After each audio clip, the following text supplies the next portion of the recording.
Okay, thank you. Hello, everybody, and welcome to this dissertation at the Department of Human Geography at Lund University, where Hjalti Nielsen will defend his doctoral thesis, Knowledge-Intensive Business Services in Non-Core Areas, with the subtitle Preconditions and Strategies for Value Creation and Competitiveness. Unfortunately, you can't be in place, more than a couple of people here. Lund is actually showing its absolute best side today. It's warm, it's sunny, it's the students have left the town, so we now have some time to do research as well. So very, very welcome to this event, and we hope it will work also on distance. I'm Johan Lundqvist, and I will chair this dissertation. And I'm also one of the supervisors, together with Professor Martin Henning. Hello. Nice. Welcome, Martin. And Professor Jerker Modison. Hey. The main role will, of course, be played by Hjalti Nielsen. But we also have a couple of other people that will play a crucial role today. And we are very grateful to have Associated Professor Patrik Ström from Stockholm School of Economics as opponent. You are warmly welcome, Patrik. Hello, thank you very much. Thank you, Patrik. And in addition, we have a very competent evaluation committee consisting of Professor Brita Hermelin from Linköping University. Brita, you're warmly welcome. Where are you? I'm here, thank you. Thank you for inviting me. Thank you. And Associated Professor Johan Jansson from Uppsala University. Welcome, Johan. Thank you. And on my left side, I have the third member of the committee, Associated Professor Jonsson from Lund University. Hey. You're welcome. You haven't traveled far. It's just from North Älvdalen in Lund. Just a couple of words before we start the dissertation, how it's organized and scheduled. The dissertation is divided into the following steps. Firstly, the author, that is Hjalti, will have the chance to inform us if there is any crucial typos or misspellings or other things that actually could make it hard to understand the content. Then we leave the floor for the opponent that will summarize the thesis in about 15 to 20 minutes. And after that, the author have a possibility to say that this was an excellent or not an excellent summary of the thesis. And after that, the discussion part really takes off between the opponent and the author. And in general, this part of the dissertation lasts for approximately 2 hours. Could be less, could be more, depends on what's happening. And after this part of this dissertation, we invite the evaluation committee to, if they have questions or reflections of the discussion and the thesis. And finally, we open up the floor for the public to ask questions. In the YouTube link, there is a possibility to through chats, put up questions. And I would be very grateful if you have questions, please also write your name. And then we will read it up in the dissertation. And after that, there is the committee will will meet and decide the grade of the dissertation. So that's basically how it will work today.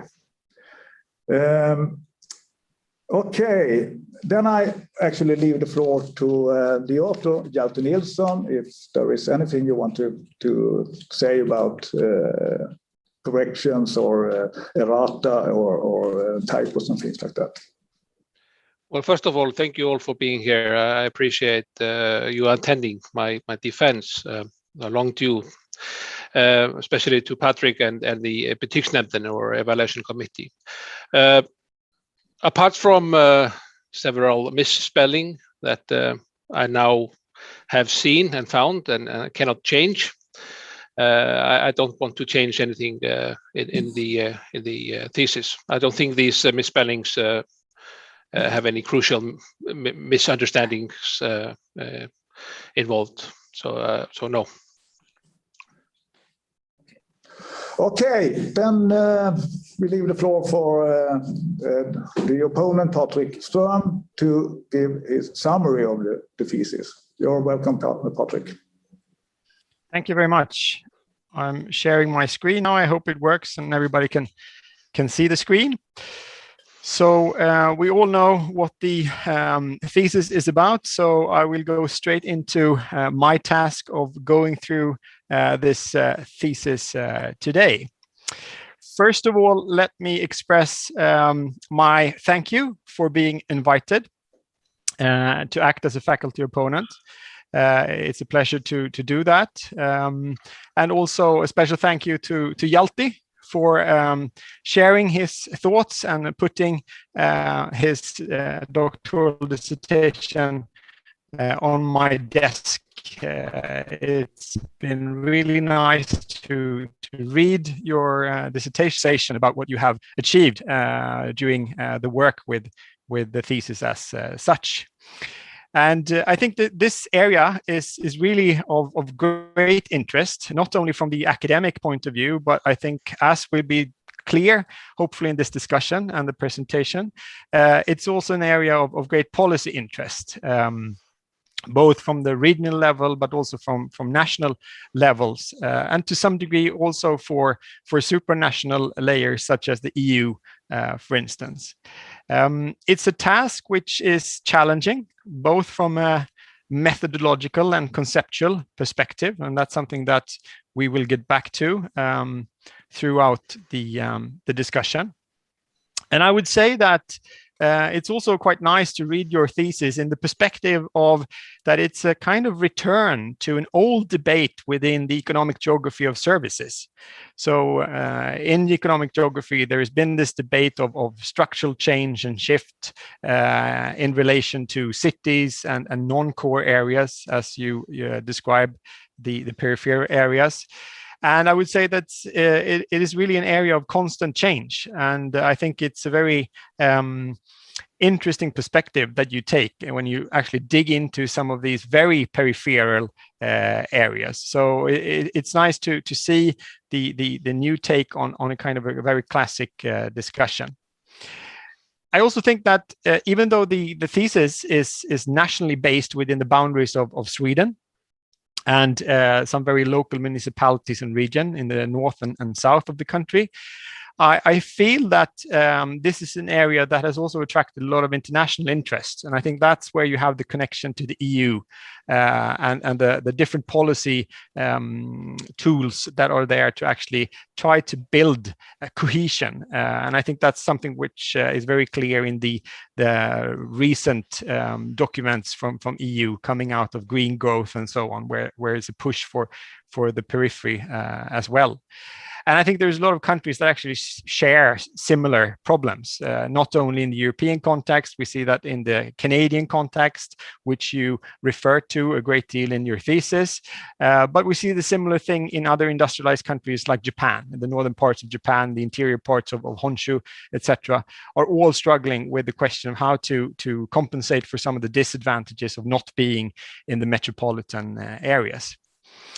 Then, of course, having your dissertation land on the desk at this time, I think, is really timely in many ways, both because of the connection to regional policy and questions of demographics, which municipalities and countries are struggling with around the world.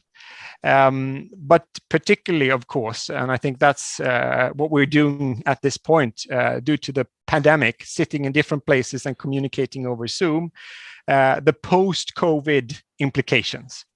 That is something which I think makes this very, very timely. So connecting to an old debate within economic geography and then bringing in the situation of the pandemic, I think is highly interesting.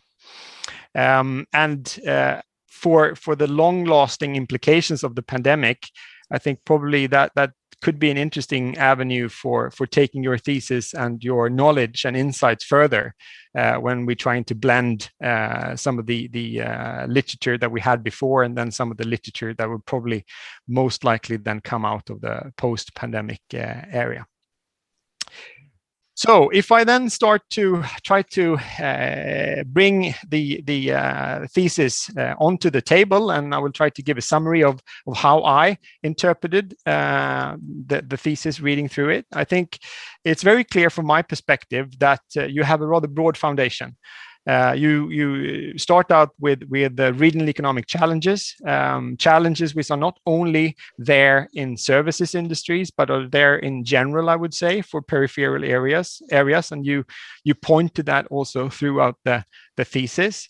You talk to some of these areas which have been classified or put up as traditional manufacturing areas in different parts of the country, where there's obviously also been services, but then you really pick that out and try to dig more into the questions of how do services actually fare in this situation. So I think that's one of the interesting parts. And you also start with the foundation of that this is a growth of new type of sectors with services, and you have already from the beginning, as I interpret the thesis, you bring in a cross-disciplinary approach. You see references from other areas than human economic geography, so that is very clear from the beginning. But I feel that it's still very much anchored in the geography domain, and you use this in different ways that we will come back to later. Then, of course, you have a quite clear purpose to investigate how knowledge-intensive economic activities succeed in remote and low-populated areas in Sweden, with a specific focus on how software and advertising firms in such areas create value and compete on client markets. And I think that's a purpose that really guides you through the entire dissertation, and we'll come back to that when we wrap it up later on. I also, from the start in the foundation, see certain areas which are very important for how you tackle the presentation of the thesis, how you design the research, and how you wrap up your conclusions. And I think also already in the first sections of the thesis, you present and talk about the value creation processes, and it comes back as VCP. And you state on page 17, for instance, that the thesis investigates how local agglomeration disadvantages and long distances to client and knowledge markets affect their competitiveness and how they compensate for such disadvantages during different stages of the value creation processes. So I read in that this concept really is key for being able to analyze the empirics later on. The other part, I would say, is the question of what is peripheral, and you present different types of this, and you have a quite thorough discussion of the conceptualization bits in relation to KIBs. So that's how I see the foundation. And then you operationalize this through the aim, where the aim of the thesis is to analyze how advanced knowledge-intensive firms in non-core areas create value and compete on client markets in spite of local agglomeration and disadvantages. And you formulate the specific research question: how do non-core KIBs compensate for absence of local agglomeration advantages and long distances to client and knowledge markets during different stages of the project? So there is this interrelation between the purpose, the aim, and the research question that is formulated in this way. And we will come back to that later on. So, of course, now the question is whether this is a summary of the thesis or whether I have actually read what you wrote. So this will be interesting to see. So moving into the conceptual bit of your dissertation, chapter 2 is, I would say, the part that really deals with this. And it deals with several components, which is important for the understanding of your analysis further down the road. First of all, the concept of KIBS. Since we know that KIBS is not an uncomplicated area, services in general can be rather complicated. It's much simpler to study outboard engines or cars or bicycles or something like that. It's much easier to measure. And particularly once you move up the knowledge chain, you move into the conceptual discussion of knowledge-intensive business services. And I would note here that sometimes in the literature and policy documentations, they are also referred to as professional business services when they are talked about. So I think it's in the chapter 2 where you really digest the question of what is it, how do they position themselves in terms of growth and in terms of the wider economic implications. You draw on earlier studies, both from Sweden and from the European Union context, where knowledge-intensive business services have been really seen as an intermediary of pushing innovation capability, pushing effectiveness and production capabilities of not only the private sector, but also the public sector here, which I think is important to note. And after that, you sketch up the concept of non-core areas. And that's also yet, of course, another area which is to some degree fluid in relation to what is a non-core area for whom. And I think you through your very developed descriptive part in the thesis, go through in a very clear manner the characteristics of the geography of Sweden, not only in your specific regions and your specific municipalities, but you try to have a comparative perspective, really showing why these areas have been selected and why they could be interested. And I think that's really one of the key fundamental issues for your dissertation in order to be able to for a reader evaluate the validity of your conclusions and the way you actually conduct the study. And of course, as geographers, we're all very happy when you're presented with nice maps. So hat off for that specifically in the chapter 2. If we then move into the literature review, chapter 3, here you start to try to dismantle or bring in different perspectives, as I see it, on what you are up against when it comes to your later studies. So you spend quite a substantial bit on discussing clusters and agglomeration effects, and trying to sketch out the map on how these non-core companies or firms can be able to in the later parts of the thesis compensate, and you show this through your studies. So I think it's a very thorough investigation or presentation of the clusters debate. Then you take the next step and you move more into the issue of proximity, and you, from my perspective, spend a great deal of thought and looking at different references in terms of how knowledge and proximity works together. And you also bring in the relational part of prior studies within the area in relation to proximity, which I think is also really necessary for your future studies.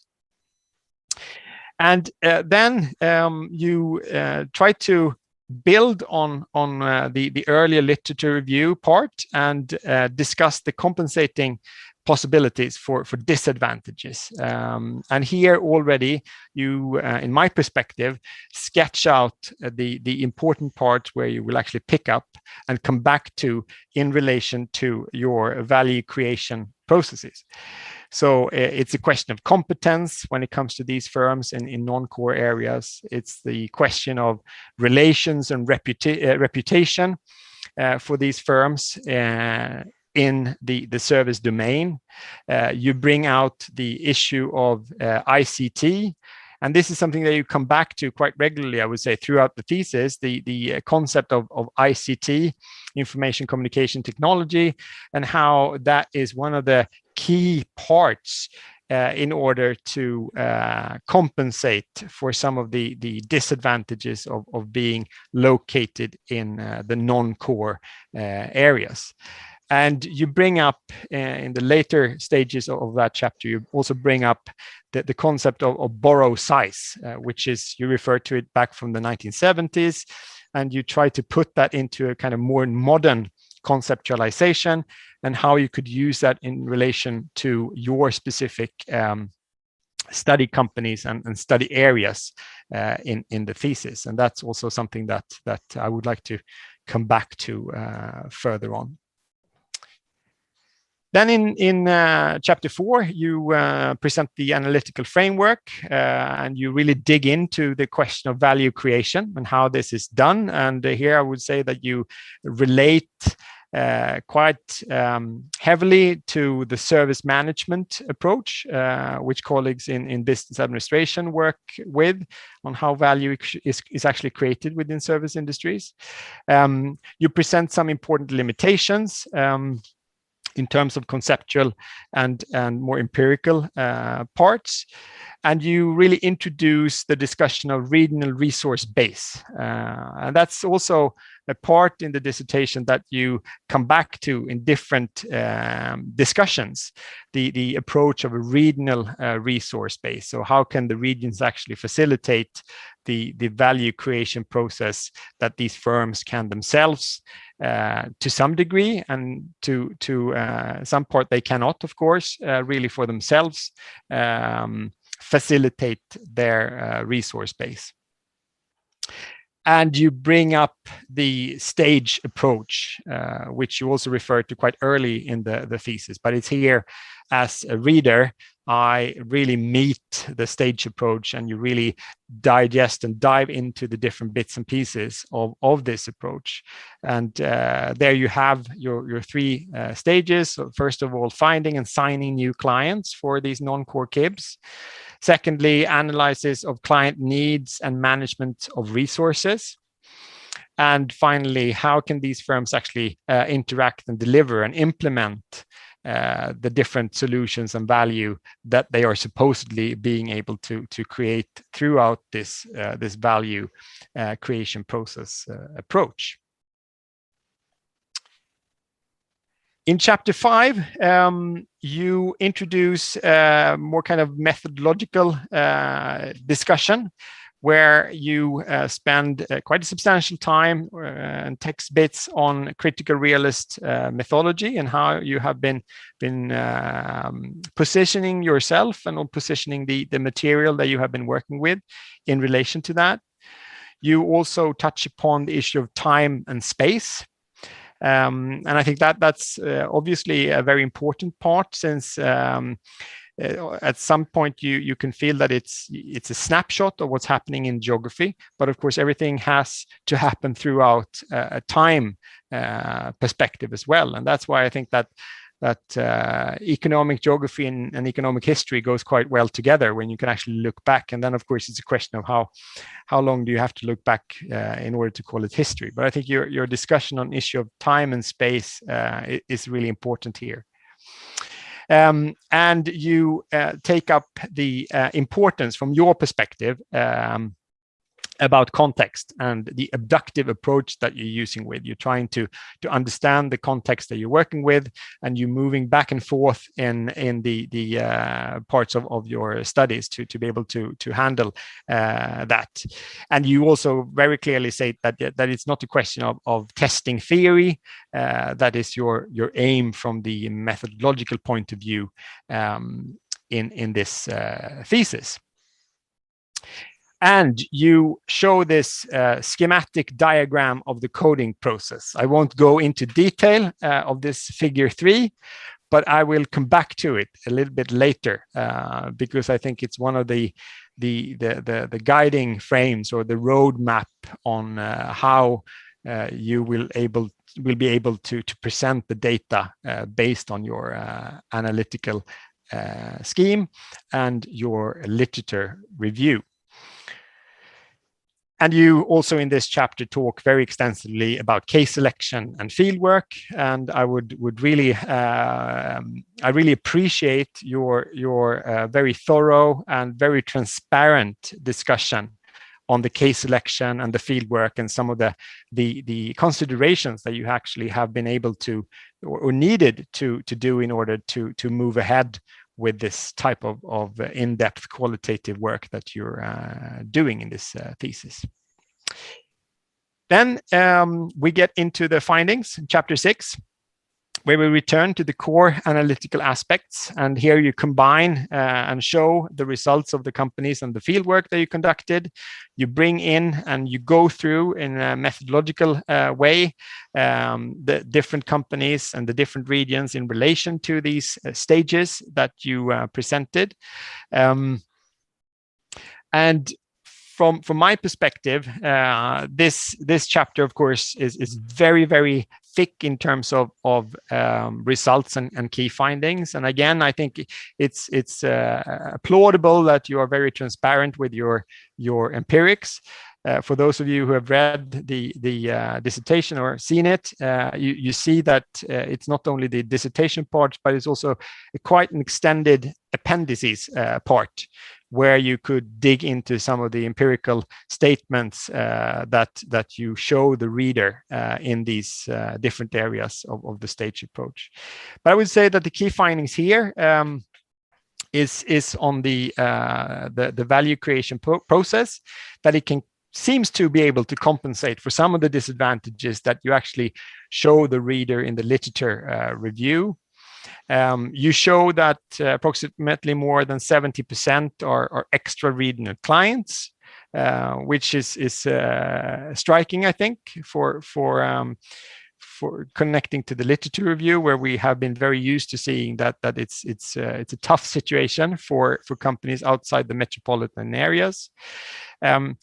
You make a strong case for ICT developments. You do that both from the corporate side, how they are utilizing the ICT as such. But I would say you also make a pretty strong argument in the findings of the importance of this type of infrastructure. And that relates back to some of the findings that you use in your concluding discussion. Then you talk about the reputation and long-term relations. This seems to be irrespective of where the companies are located in the far north or in the southeast of the country. This comes up in the discussions that you had with company representatives, and the fact that they all kind of share the vision of sustaining long-term relations with companies or organizations that these KIBs work with.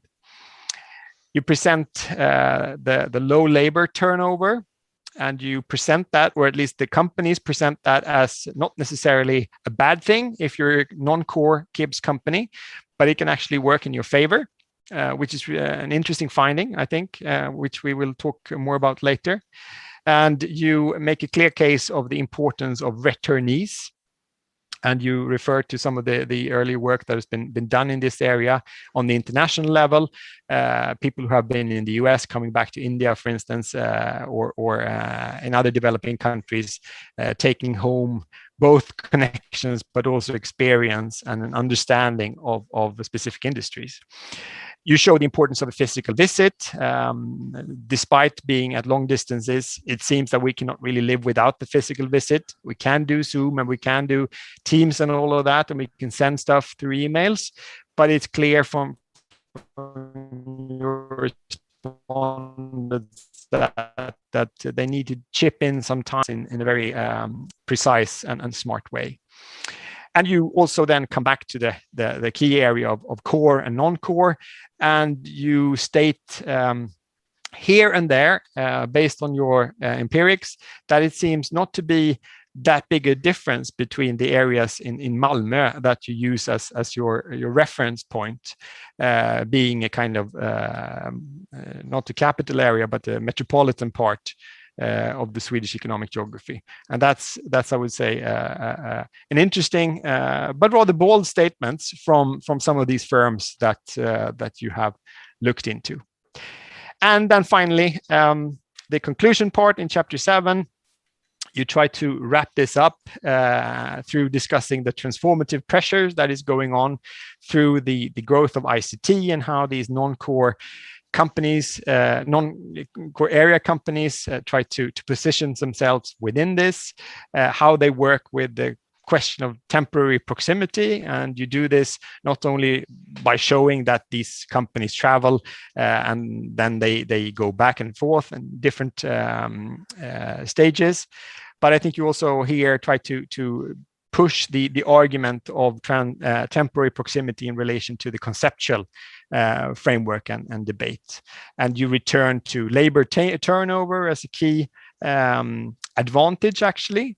You talk about through the value creation process and distance that with this specific conceptual or analytical structure, it's possible also for these firms to work with the disadvantages of not being in the metropolitan areas. And you return also to the extra-regional agglomeration advantages, and you finish off by a discussion with implications and further research, which I won't go into detail here, but I will return to when we have the discussions on your findings.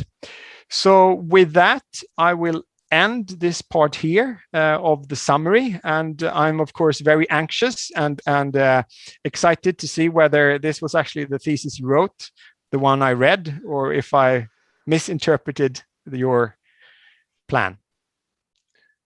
No, I think you did an excellent job, actually, to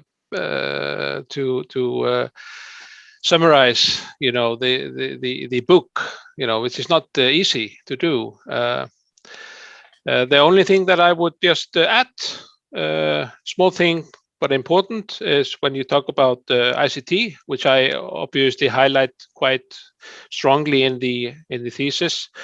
Related to this, and very important thing also is that increased usage of ICT is a key factor here also. Not just the technological development. So I would like to highlight that. And just to mention, as you say, there were unbelievably, there were no differences between what the Malmö KIPs and non-core KIPs were doing things, what kind of work they were doing, or what kind of firm they were focusing on, etc.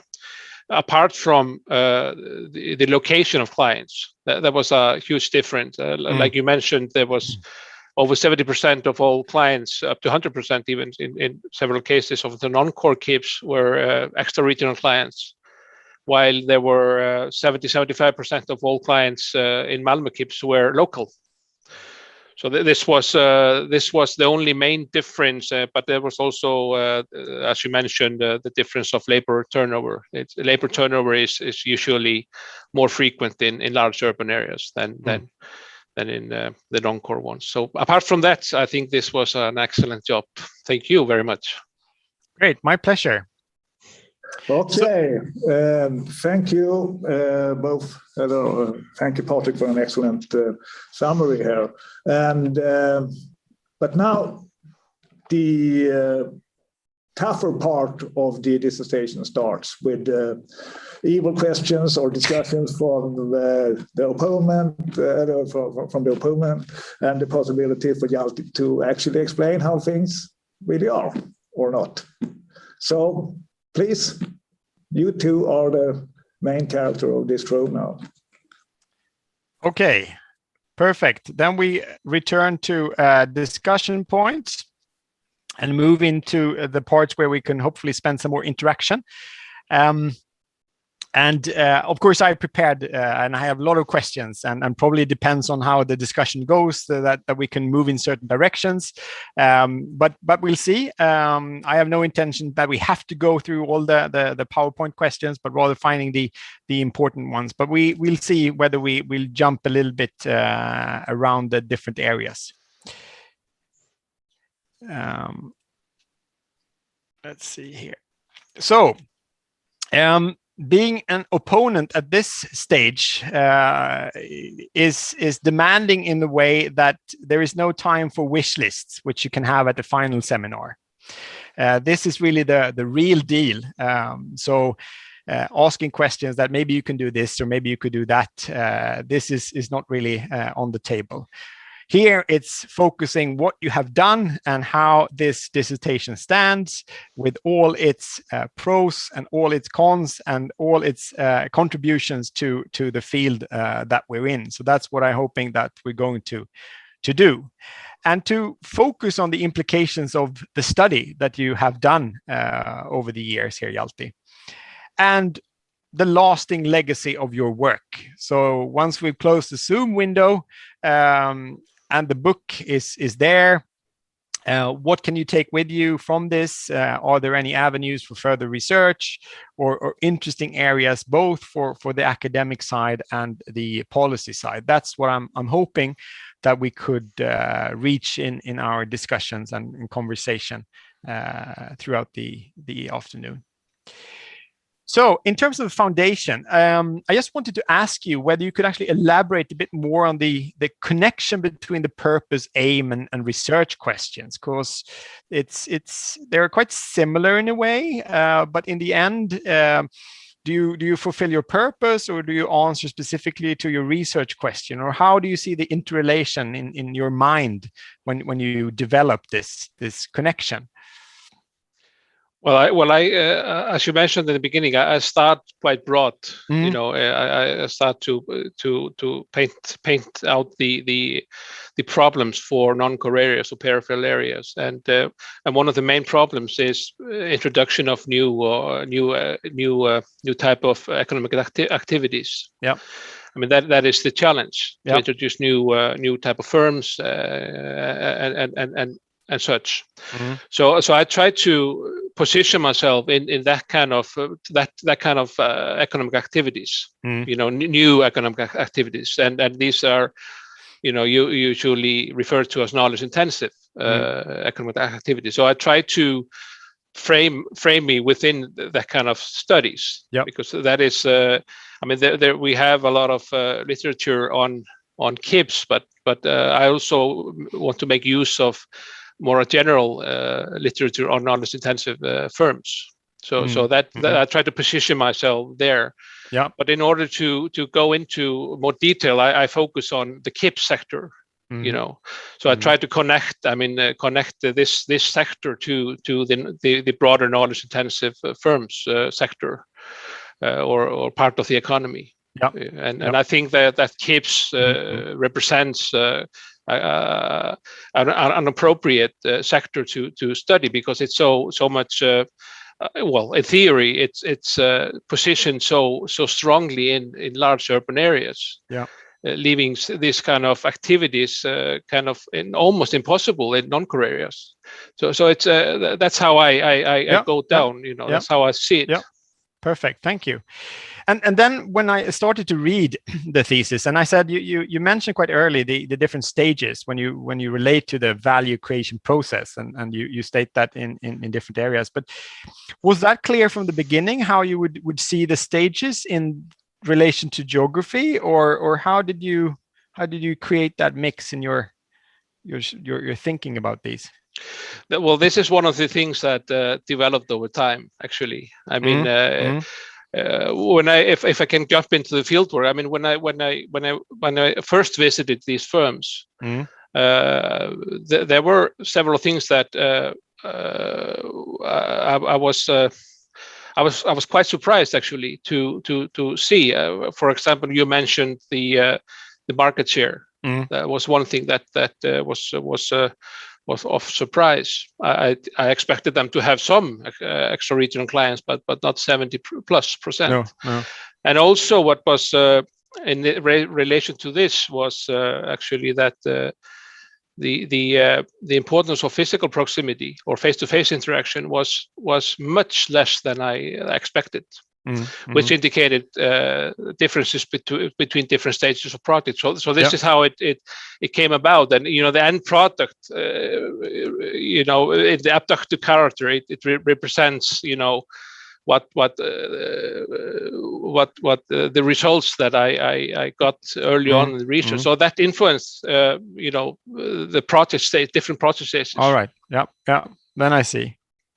But I was always considering projects, to see the timeline, a little bit, but not in stages per se. I would say. So the reason why I asked the question of the geography is that, of course, the KIBS as a concept has been very much attached to the world city approach. Saskia Sassen and others have, of course, worked a lot of this. And so where it's very clear from their perspective, and that's why it's so refreshing to read your thesis, is that it seems to be a different thing for KIBS in the non-core areas. But is that because we see different geographical layers that it would not apply, or is the city approach an outdated, or do we have to adjust it? I wouldn't say it's outdated, but I mean, we if we're gonna see how things are in non-core areas or peripheral areas, we have to focus on them explicitly. I mean, they're different realities. Yeah. So perhaps part of the problem is that, well, frankly, too many of us are focusing on large urban areas and too few on smaller regions, and we have to consider them from their own contexts. Yeah. It's that is perhaps part of the problem.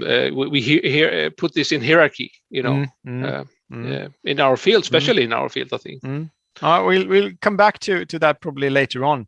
And related to that, you state, of course, that you focus on the Swedish context and so on. But reading about your company and the cases, are your positions or your firm's position within the internationalization or the global value chain debate at all, or would you see them as separate from that? Well, I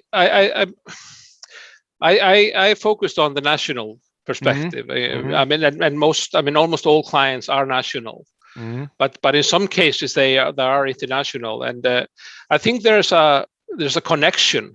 I mean, what they are doing over distance should partially, apply to the global perspective. But usually the global perspective in context of KIBS is put in the, is connected with large KIBS. The big ones, the big international KIBS with different branches. But I think this actually, I actually talk about this in the further research possibilities, is to actually explore a little bit if these increased abilities to interact and conduct business over distance, if that actually would also apply increasingly for small firms in a global sense. Yeah. I think that's of course your point about ICT usage and the development of ICT as a tool for that. So let's then continue our journey and talk a little bit about your conceptual part. So in terms of that, you discussed that KIBS is a quite wide concept and it can be different things. And do you see that your results here can be used to other KIBS? I mean, now you talk about ICT or software or advertising, but if you base it in the conceptual domain of KIBS, do you see similarities, or is it very much rooted in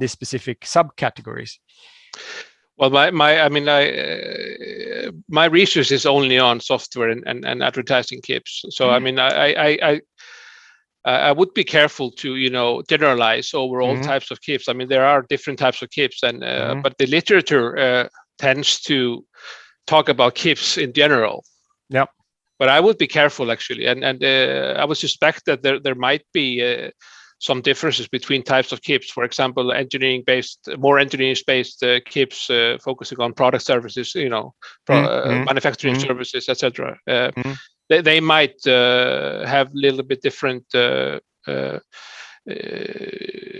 needs for physical proximity, for example. Yeah. But in wide sense, I mean, one of the key factors that I find is that these firms, I mean, because of increased ability to interact and draw learning, etc., over distance, and this increased usage, and people are more at ease to interact and conduct business over distance, means that this is a general thing. So I mean, most firm should be able to draw learning over distance increasingly. So it. I mean, I would be careful to generalize too strongly. I tend to avoid that. Actually, I try to stick with what I know. But I pose the question because sometimes in the literature you see KIBs being used in a very, very generalized way and discussions on the KIBs. So I appreciate your answer when it comes to that you have to be careful about the subsectors. Okay, if we look at your cross-disciplinary perspective, and as I said, you bring that into the dissertation quite early on. Yeah. You bring in resources, but did you look at the kind of resource-based view that our dear friends in business administration work a lot with, in terms of how that implicates the strategy development on the company level, or was that something that you didn't want to go into? I didn't go much in business management, or where if you connect it to service management, organizational studies, but I didn't go into business management per se, I would say, but okay.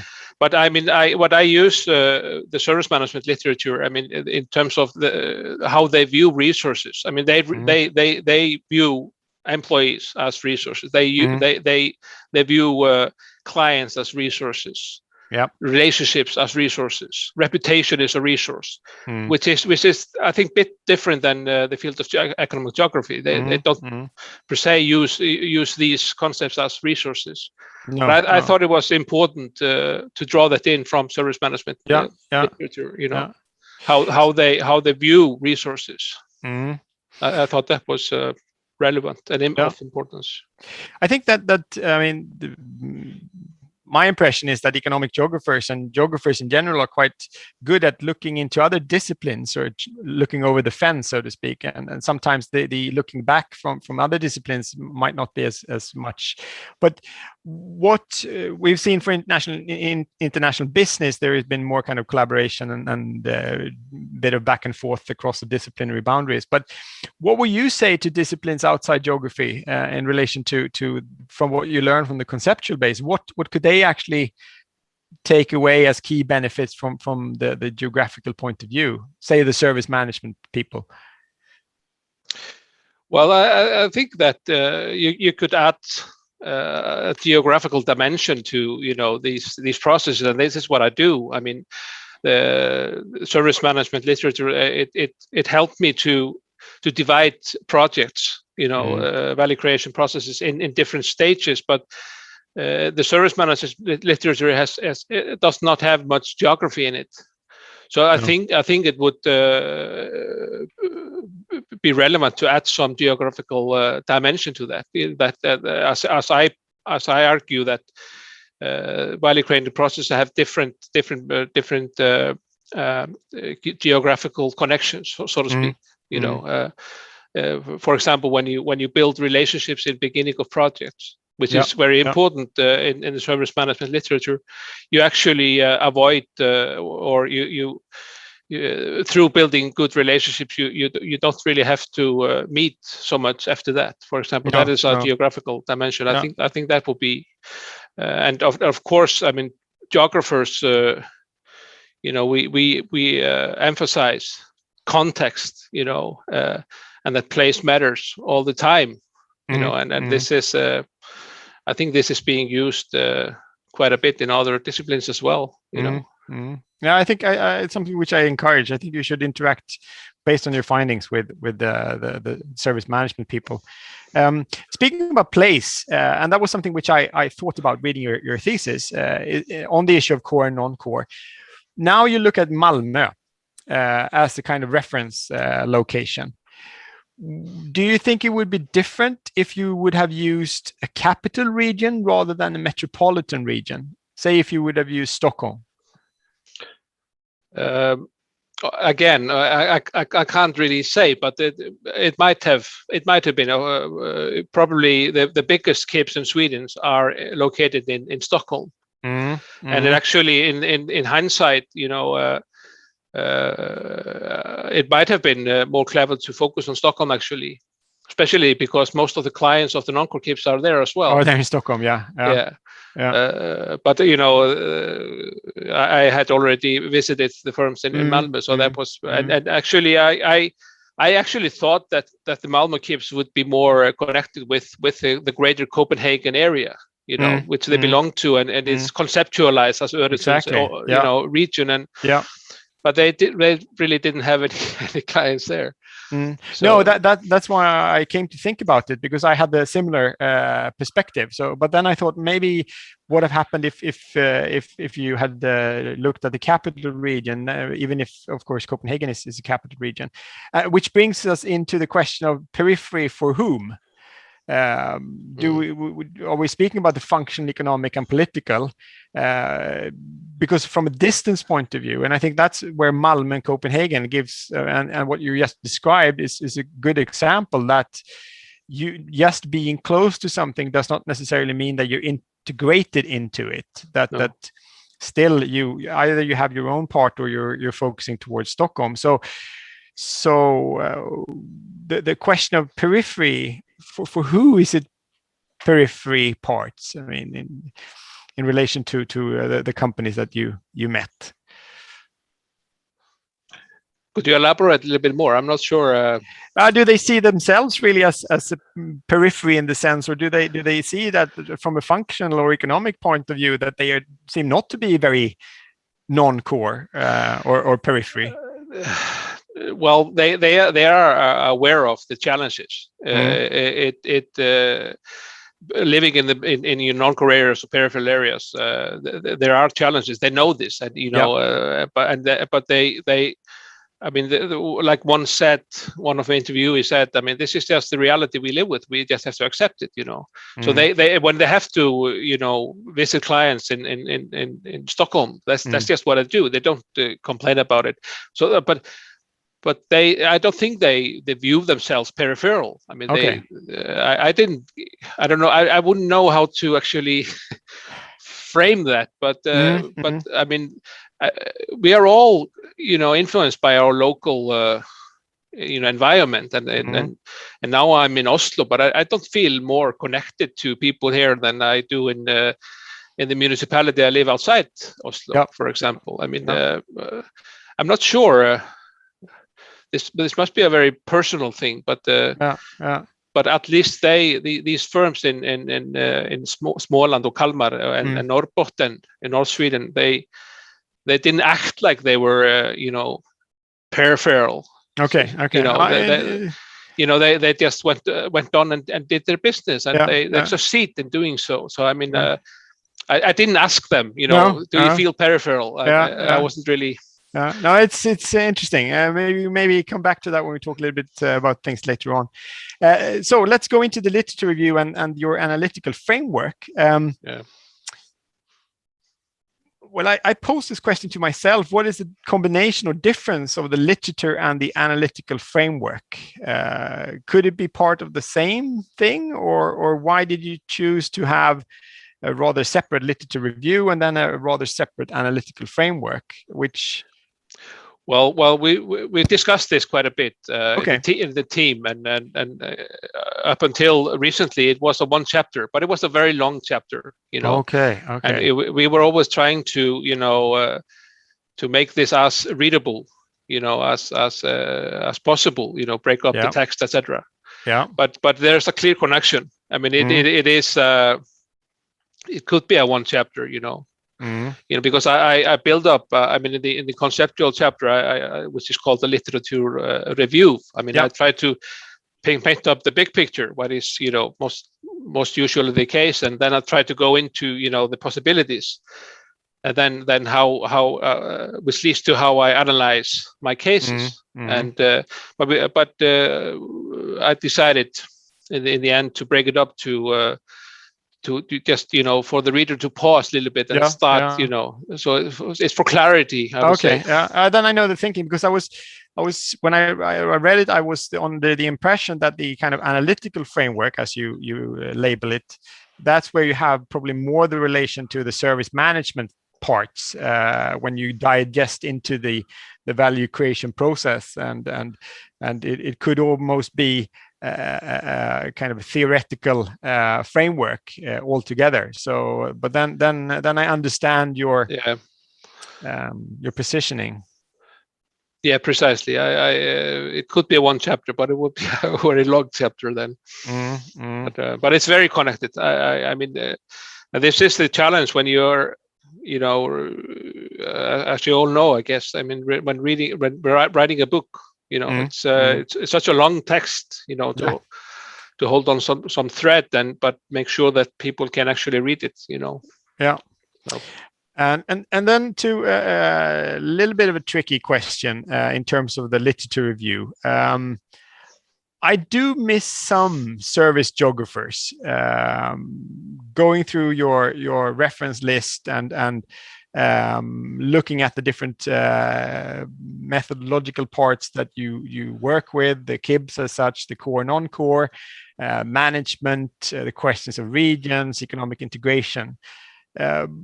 Would you guess some of the persons that I would miss out? No, I have to. No, I'm a little bit. I don't know. Maybe I'm biased. It depends, of course, of which people you use sometimes. But I was thinking about people like Peter Daniels, John Bryson, Peter Wood. You have one reference of Bill Bayers, for instance, and his work in the northwest of the US. Yeah. Because these people, they have really been working with the areas that you have in your thesis. So I was thinking whether that was a conscious choice that you choose to work with more kind of Nordic or European perspectives, or so I was just curious. Yes, I mean, no, I wasn't trying to avoid anything, but I was trying to find literature that was relevant to the Nordic perspective. You know, that was, but also, I mean, the main focus of the thesis was to paint the picture of agglomeration advantages, you know, clusters and non-core areas and those kind of realities and the importance of relationships, that, I mean, and different dimensions of proximity. So I was sticking more to the more traditional geography literature, I guess. But I see your point there. But I had, there was one, I don't know if it's related to this, but there was one challenge related to the KIPS literature. I mean, there seems to have been quite a lot of research on the KIPS sector in the early 2000s. But it then kind of stopped, you know. I don't know why that was, but so it was a challenge actually to find you know, recent literature on KIPS directly, you know. So that might be connected. The persons that you mentioned, they might have been perhaps just old references. And yeah, one example of that, it would be Sven Illeris, for instance, the Danish professor who was very early on in working on kind of regional and economic development issues in terms of services. I just wanted to ask you. And then because then you do spend, and as you say, you spend a lot of time in talking about agglomeration, and you're speaking about the kind of core theoretical areas of economic geography. So from the you use relational economic geography, and how does that tap into the non-core argument? Because on the one hand, you talk about relations as being very important, but it doesn't seem that these relations are very important in the non-core area itself. You more use it as relations with the clients which are in the core areas. Is that the way to interpret it, or? No, I know relationships are.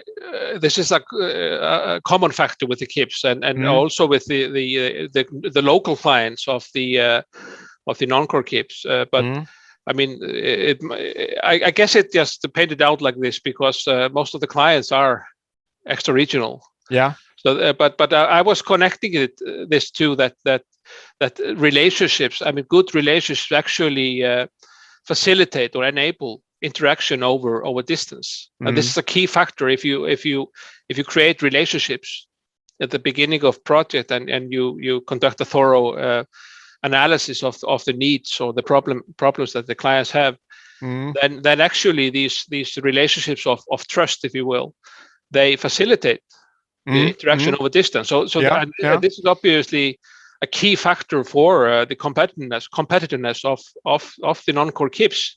Yeah, because otherwise they would have to. They wouldn't be able to focus as much on extra regional markets because they would have to travel so much, spend so much time on traveling, etc. So, but do you feel that they have kind of they are assisting each other? I mean, in the local non-core area, that relationships there are important to kind of build a stronger non-core, if you will.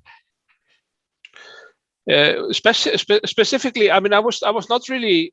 It's a hugely important factor. If they actually could assist non-core areas to adapt to this international economy and in general, and this is of course what they. I mean, what KIPs do by nature, they assist other types of firms to grow and etc. But I wasn't really focusing on that. But this one advertising firm in Boden, in Norrbotten, in North Sweden, they were very. The owner there was very occupied with influencing the local actors. Okay, trying to make them understand this new world, how it works, etc. Right. And was focusing very actively on that. Because that brings me to the question of Gertler's work of being there. That sometimes it's very difficult to really grasp or touch what's there, and of course that maybe is more in relation to core areas, metropolitan areas, even capital areas. But it inspired me to think about the implications for the non-core areas where being there is not necessarily the case, but they are there, but they should be over there with their 70% clients. Yes, I mean, in the first phase of interviews, I had a very broad interview guide, and I was asking a lot of different questions also. I mean, one of the questions was about location choices. Yeah, why are you there? And I asked the same question in Malmö. It was always the same answer. I mean, I'm from here. I want to live here. So that seems to be the driving force. But they are able to conduct their business from there as well. And as you mentioned in your presentation, I mean, almost everyone of the employees are returnees. People that move at earlier stages in their life to bigger cities to study and perhaps work, and then they move back if they I mean, which they want perhaps. I don't know how much. I can't speak for everyone, but I mean, these people actually wanted it, but it was possible for them to go back, and work within their field. I think this is a part where your thesis is very thought provoking and really gives food for thought when it comes to the core, non-core, and why are you there and what can you do, and the argument that has been very strong in some cases of being there, and it's this tacit unknown black box sometimes in certain geographies. So I think that's an important contribution that you're making here, but it's not an uncomplicated one to digest. And so based on your quite thorough literature review, what were the most important bits and pieces that was important for you going through the final analysis? If you would kind of pinpoint some areas of the economic geography literature.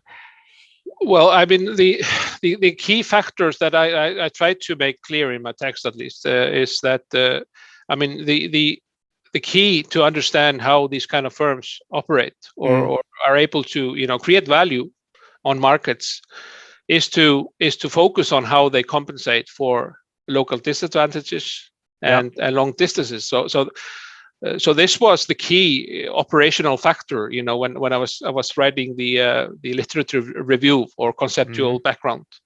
And of course, in order to do this, I have to divide projects in different stages. So that was another key factor. I mean, I would say that even that is probably one of the biggest contribution, I think, with my thesis is that through dividing projects in different operational stages, which I have three main stages. Characterized by high levels of interactions between clients and KIPs, but there are also, of course, smaller stages within the stages. But I think this is a key to understand this, and through doing so, the thesis show us that even though physical proximity plays or face-to-face interaction plays a role, an important role, it's just tiny bit of projects if you take it And I think this is an important conceptual contribution. Okay, let's turn to the method parts. You mentioned yourself that it's difficult to generalize, but you also at the same time make references to the non-core regions more in a general way. You also frame some of the more kind of general questions for the regions as such. If you would say anything on the generalizing possibility now when you've gone through this, or is that something that you still feel very strongly that no, it's quite difficult to do? I still think it's very difficult to do. I mean, I'm always very impressed how some geographers generalize. I'm always very impressed when I see geographers dealing with big data banks, and then they draw a lot of implications from that, and I'm always impressed how much they can do. So, and I'm not as comfortable with doing that. Then, but I mean, but I tried to argue that at least I can make some generalizations about these type of areas, and there is a argument if these kind of firms can do it in these kind of circumstances, in this kind of local structure, then you should be able to assume that if you have a better structure, that you should be able to do the same. I mean, that is an argument, in itself. But we know that, I mean, if you look at agglomeration advantages, I mean, and clusters, etc., we know that there's no automatic result.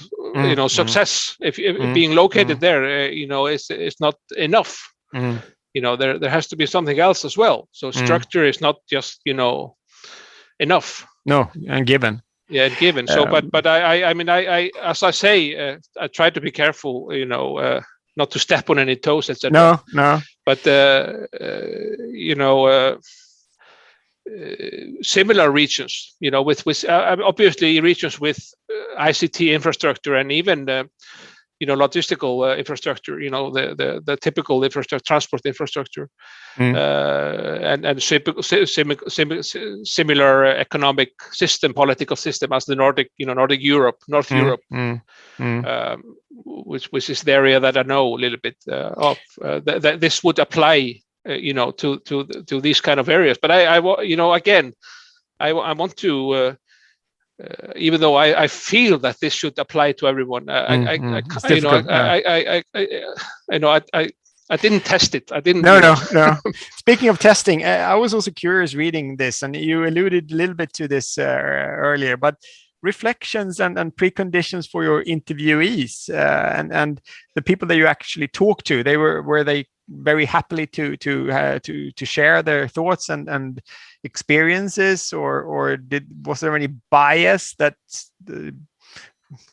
does not really come through in the writings that you feel? Or no, I think people were in general. Again, perhaps we should focus a little bit more on this in our field. I mean, doing interviews is also a competence. It's also a skill.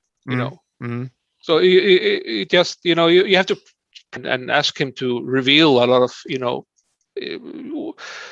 sensitive stuff even. And, you have to build relationships, and and doing this research, it takes a lot of time to build relationships and emails and phone calls, and to ask people if they want to participate, what this is about, and then before when you visit the firms, you don't start the interview right away. You have a coffee, you talk about things, and I had to learn a lot about Vimmerby, Hultsfred, Västervik, Kalix, Piteå, Boden. So you chit chat, you create relationships, and when you feel that people are comfortable with you, then you start and when you conduct these kind of interviews, I mean, you revisit your earlier questions quite often. Connected, and this was also a challenge. I mean, with the dividing the different stages of projects in operational stages, because you're always talking about the same things in these stages. It's they are so highly connected. But it also gives you a chance to revisit, some points. But I yes, okay. Yeah, no, I was thinking about your figure 3. Could you explain that a little bit, the rationale behind that? Because I am maybe it's due to my own shortcomings, but should it be read like it's a stepwise approach with implications and result, or? It's a hybrid. I was just trying to show the complexity of this, Okay. But also, connections. Right. But it's I could have added 3 times as many lines and arrows. Okay. But I was just trying to show the main themes in relation to each stages. How these. How these firms go about compensating for local disadvantages and long distances. So, and I know it's a complex picture, and one of my supervisor, no names, does not really understand the picture. But I was at least making an effort to show the reader a little bit how this coding process goes on. But yeah. So is it like a roadmap for the research design as it was unfolding, or is it a kind of a more kind of analytical map that you used, or is it, as you said, maybe it's a both thing then? It's a kind of a hybrid, but it's the end analytical framework, Okay, right. But it involves features from phase 1 of interviews, the broad ones, but it's the end result of the framework. Okay. So it's a kind of a roadmap, but also a picture of the connection between these different different points. Okay, great. Because thanks for explaining. Because I was looking at it and reading and trying to follow the arrows and see, okay, is it used to pinpoint the end result, or is it also very much kind of sketched out the process as you talk quite extensively about? Yeah, which is not really a beginning and an end. It's a much more complex picture. So I mean, it's supposed to be a simplification of a complex process, but but as you point out, it's still. Okay, well then, thanks for walking me through your thoughts on how that came about. Yeah. So I think this is of course very important, that your table 9, your summary of the empirics, and it's really comprehensive in terms of what you take away from your empirical parts in the thesis. So I won't go into detail in this, but I think it's one of the, speaking of roadmaps, I think this is really key. So it comes at the end, but I think you can really pick this up and use it throughout the reading of the dissertation. So I think that's a good thing. But let's turn to the findings and results and talk a little bit more about that. Of course, some of these questions has come to me reading through, and maybe you have thought about it or not. But why should non-core firms be used? Which brings us into the question of competition. I noted here, because as I said in the beginning, it's really puzzling to see that there are so many clients outside the non-core areas. So my question is then, why is that the case? And how can these firms compete with the core KIBs? So why do they turn to a company in Kalix?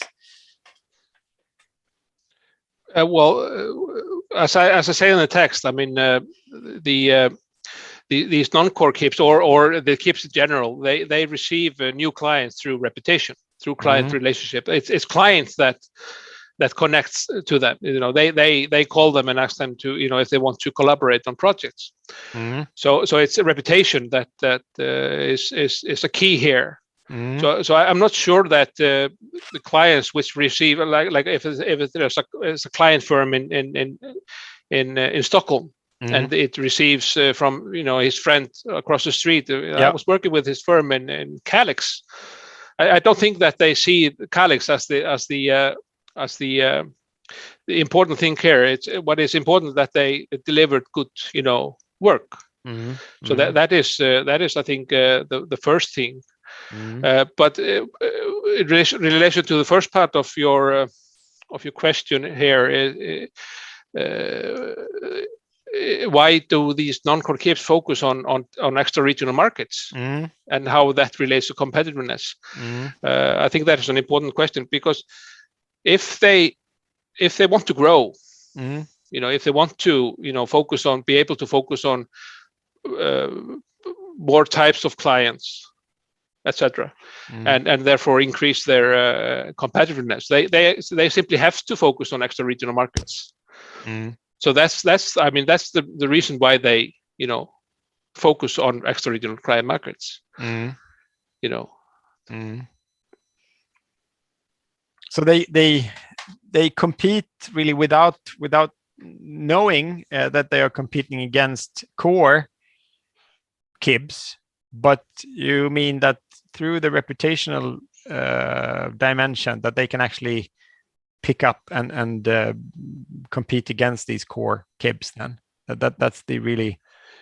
Yeah, I think that is that is the key factor. They get new. If you what is competition? If competition to be competitive is to get new clients. That is one way to see it.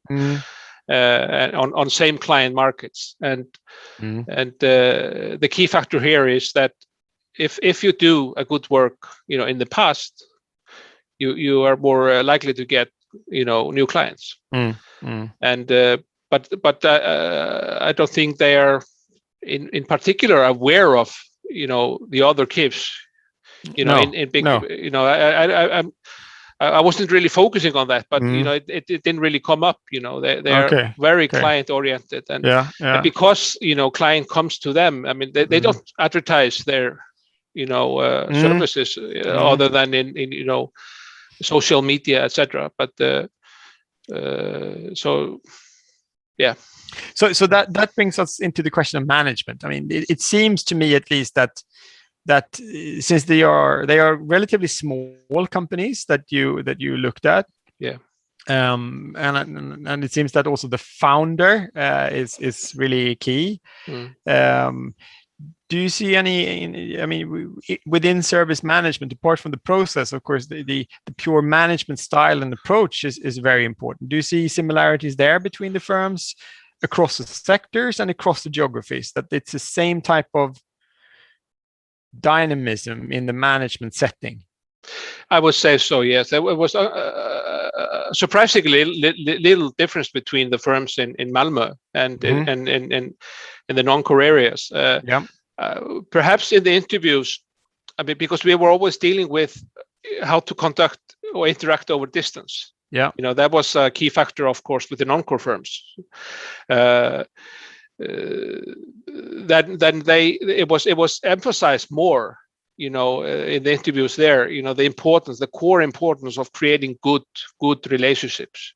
So they emphasize this very much, but they also emphasize this in Malmö. It's important to create good relationships. And this is a common factor. But what is important that I mean, even though reputation and client relationships is a KIPS specific factor, important for all KIPS, increased abilities to interact and conduct business over distance now because of ICT development and increased usage. It has, allowed these firms to activate these strengths, and both build and hold on to relationships over distance. And then moving on from management, you have the value creation processes as a guiding part, but you at some point in the dissertation you talk about also the outcome, process, and end result. For instance, on page 54, and that's why I thought that naturally there would also be the issue of trust. You have the relationship that you describe as important, the quality of the service in trying to build that reputation. But at some point, I think it's also a question of price and the impact of the service in the end.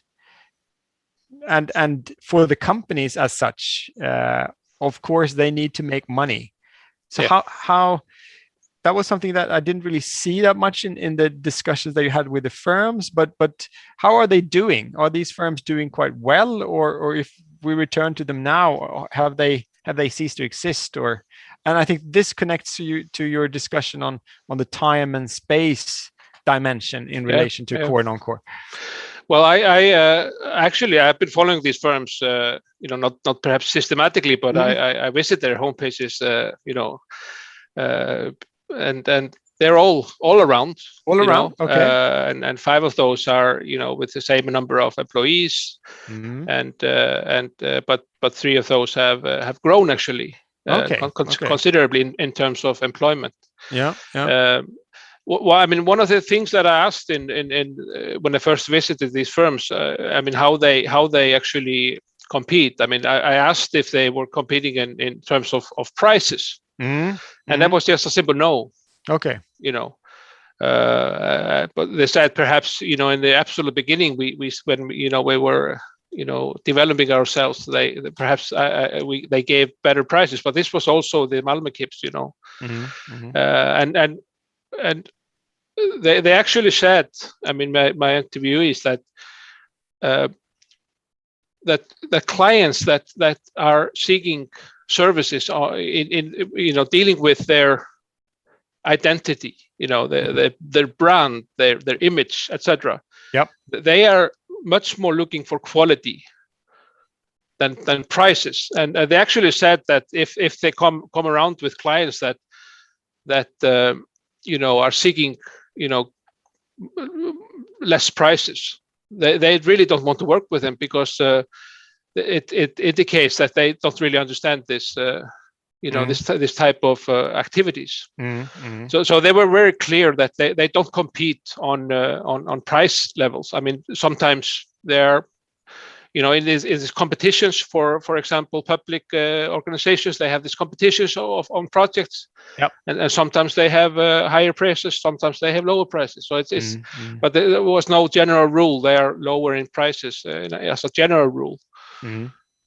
But there's one, I would say, it was not my focus, but there's one benefit, perhaps in non-core areas, is that operational costs, apart from traveling, of course, is lower. I mean, housing and perhaps salaries as well, a little bit,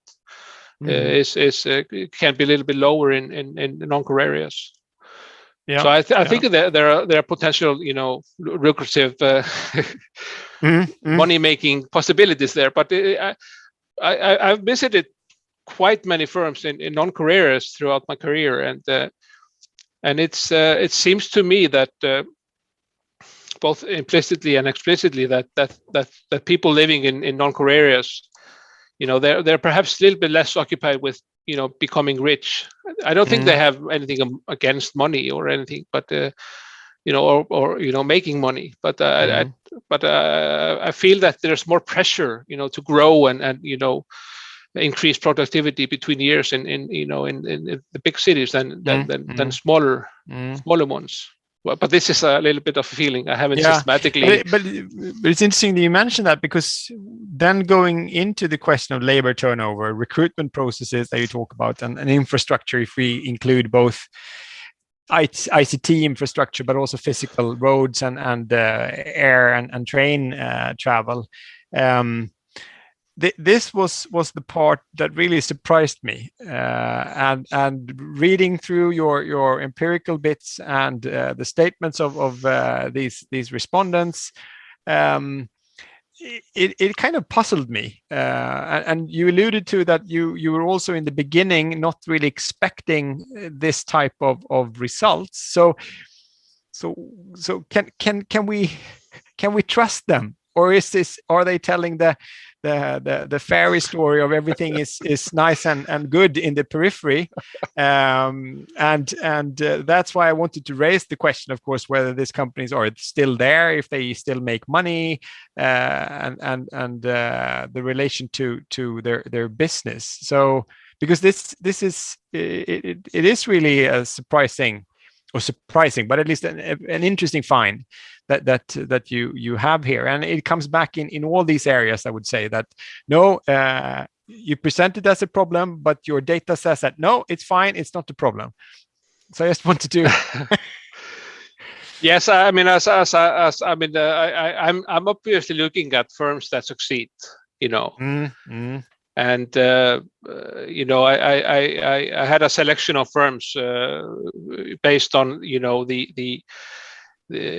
but I selected firms based on that they were actually active, So perhaps I don't know if I'm not just not good enough in big data research, but I mean, if you have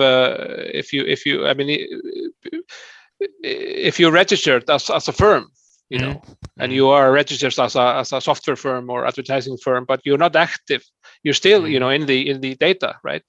Yeah. So I don't know. Perhaps you can take this out of the data, but in layman terms, I would assume this might skew a little bit, the results to some extent. But I'm actually, in order to actually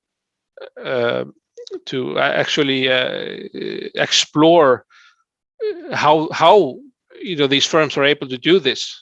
I had to focus on firms that are actually active.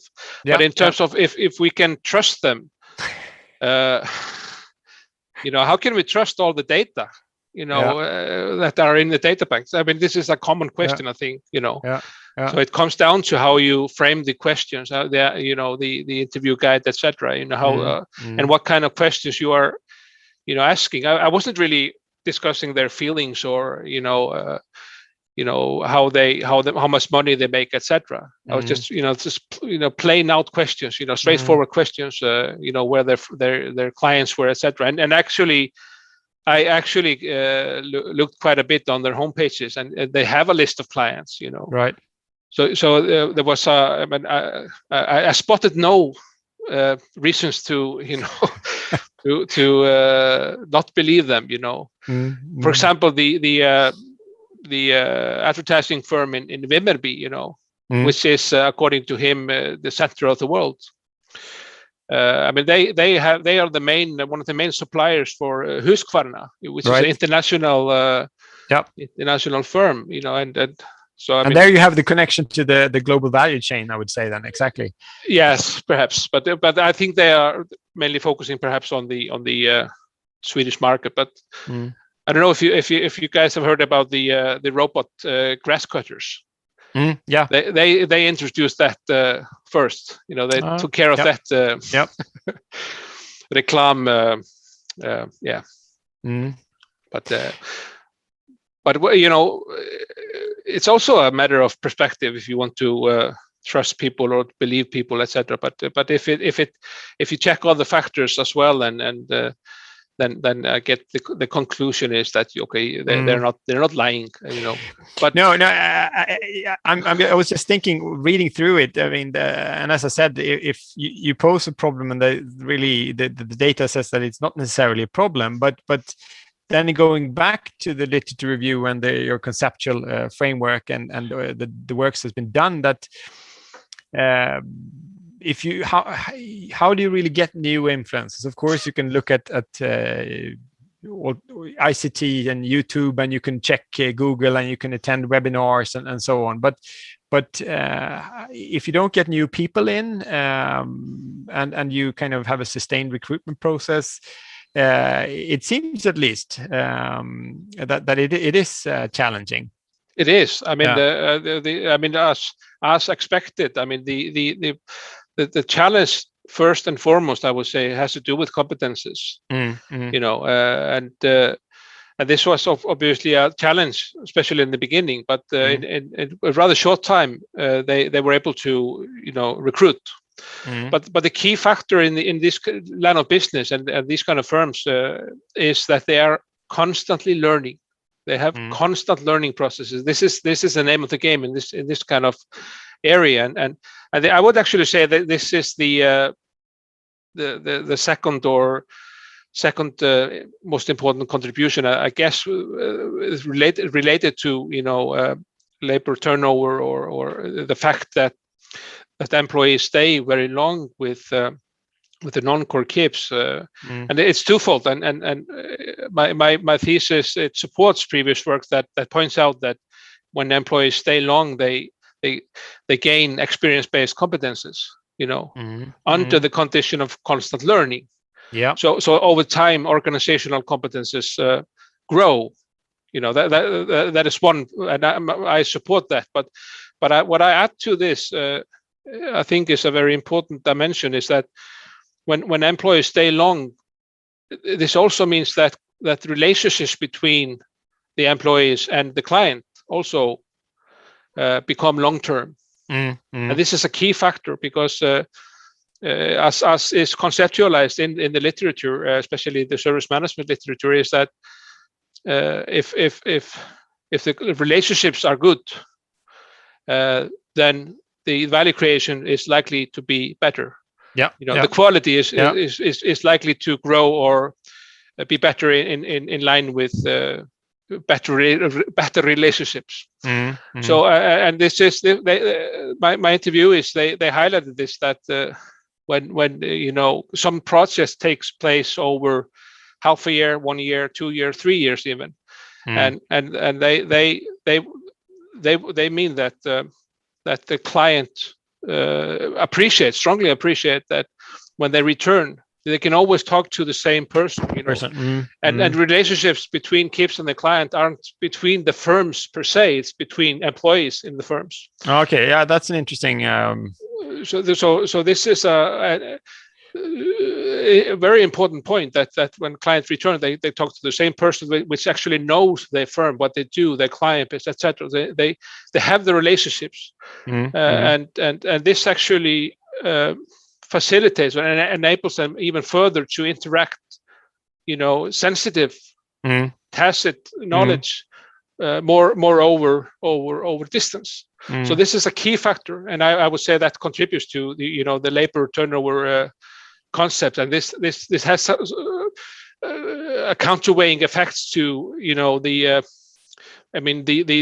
conventional literature on large urban areas talks about the high labor turnover in large urban areas, and this contributes to knowledge spillover, which contributes to the competitiveness of the KIP sector. Yep. And which render them greater competitiveness compared with non-core areas where labor turnover is much lower.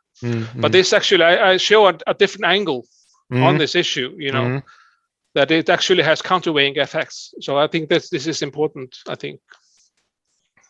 Okay, great.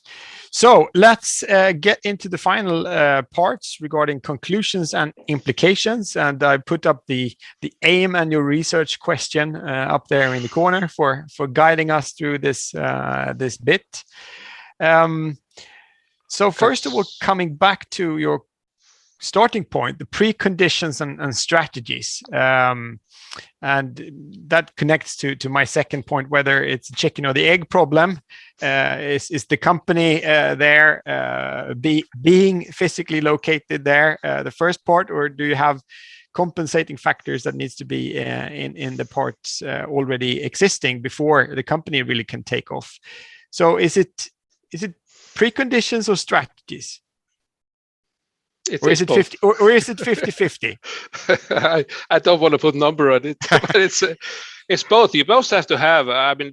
Even though I'm focusing on non-core areas, there is a certain, pre-structure, preconditions. These are not. I'm not looking at rural areas, isolated valleys or anything. There has to be some, some levels of urbanization. These are few thousand people at least.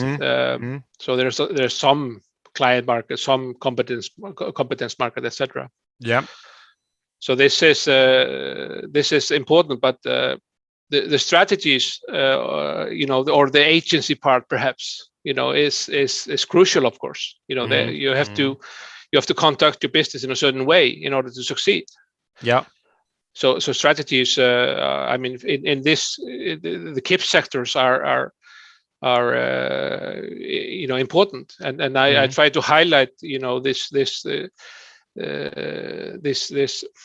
strategies in analyzing the client's needs thoroughly in the beginning, creating relationships and maintaining those relationships. So these are like in the end of project as well. Yeah. So I try to highlight these kind of points. But it goes together, and because as I discuss the preconditions, of course, there needs to be a ICT structure, infrastructure, not just any structure. It has to be high speed. Yeah. And also, even though they visit client as just a small parts of project, they actually have to do so. So it's and sometimes you have to, something comes up, and you may have to visit clients quite quickly, and these firms are able to do so. So the physical infrastructure is also important. For example, and you mentioned, in the dissertation that the results for core and non-core is not that different. That's one of the interesting findings, I would say. But if you would carve out any geographical differences in terms of layer size and so on, what can we take away there? In terms of types of size of the firms, for example, or for instance, or the size of the geographical structures, or is the conclusion that basically they are just located at different places? But No, I think there are, of course, limits. I mean, as I say, I it was just a normative thought. I didn't find any keeps in rural valleys. Perhaps like individuals that provide once in a while these kind of services, but not like functional firms. So I search. I didn't only search for keeps in the municipalities that I ended up visiting. I also searched in around them. Right. And as it turned out, most of the keeps were in these municipalities, so they were not everywhere. No. So there are limits. Yeah. I'm just trying to point out that perhaps local agglomeration economies are perhaps, or advantages, I would rather use, are perhaps as important, as they were before, perhaps. They're much more accessible now today. I mean, these agglomeration advantages than they were previously. And that's why I use the borough size concept. That's really interesting, and that's, of course, you also mentioned, I put up here in that you say that firms in core areas also can draw on value generated by non-core KIPs. And I was curious whether. Yes, I mean, I was trying to really step lightly to earth there, but I mean, what I was pointing at. I mean, I wasn't saying that the large urban areas, their paths are dependent on what happens in non-core areas. It's more like, I mean, the clients in Stockholm, they are drawing on firms in non-core areas, and this obviously changes their path. And the grander paths, of course, are influenced by the small paths. So yes. To some small extent, I mean, these areas are influenced or draw something from these smaller areas. It's probably much more important the other way around, but before, we haven't really thought about this, to integrate these areas in the national knowledge creating structures. But I just want to point out this, that there is And then I would like to connect your takeaways or discussions in the end and implications. You talk about these established or new KIBs and whether we see a prospect for the future. So from the regional policy perspective and the municipality, how do you sustain or develop these firms if there is you mentioned that there might be a problem to actually get new firms in these areas because of the challenges of sustaining and supporting the ones who are already there? And then my following up question would be that, does this regional business structure actually build a barrier effect of the existing corporate setting? Is a barrier effect on new companies being developed in the areas? I mean, it could, of course, in general. I mean, structures that are there can. I mean, there is this concept of lock-ins. I mean, there can be functional lock-ins in regions. Yes, but in terms of regional development policies or schemes, we have been focusing quite a bit on creating clusters, which means, in other words, that you want to have a bunch of same type of firms. Exactly. And I'm not so and quite many, I think, geographers are not so convinced that is the conventional cluster thinking is perhaps the best way forward, because clusters tend to be silos, and we want connection between silos, right? I guess, which we find in large urban areas. We have all these silos, and they kind of have to perhaps interact more. But we don't have that in small areas. We don't have the competences, So policies focusing on such areas must take that into account. So that's why I was trying to say that perhaps a more general support structure or should be is aiming at supporting knowledge intensive activities from a broad perspective. And I also think that it would be some worse to try to lure people to move back.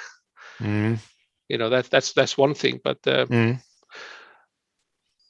So that brings us to my final point here, and which makes this thesis extremely up to date, I would say, interacting with the core concept of economic geography, and then bringing in the pandemic or the effects of the pandemics rather, and we see this discussion in Sweden, in Europe, in Asia, in North America. Whether there is a chance for the non-core once we're out of the pandemic, has that actually been a positive indirect effect that people can live outside the larger metropolitan areas, and from what you show in your case studies, that at least gives us some hope that that's the case? Or is it just a question that the companies who are there will be there, but once we're out, still the larger communities would fare in a similar way as they did?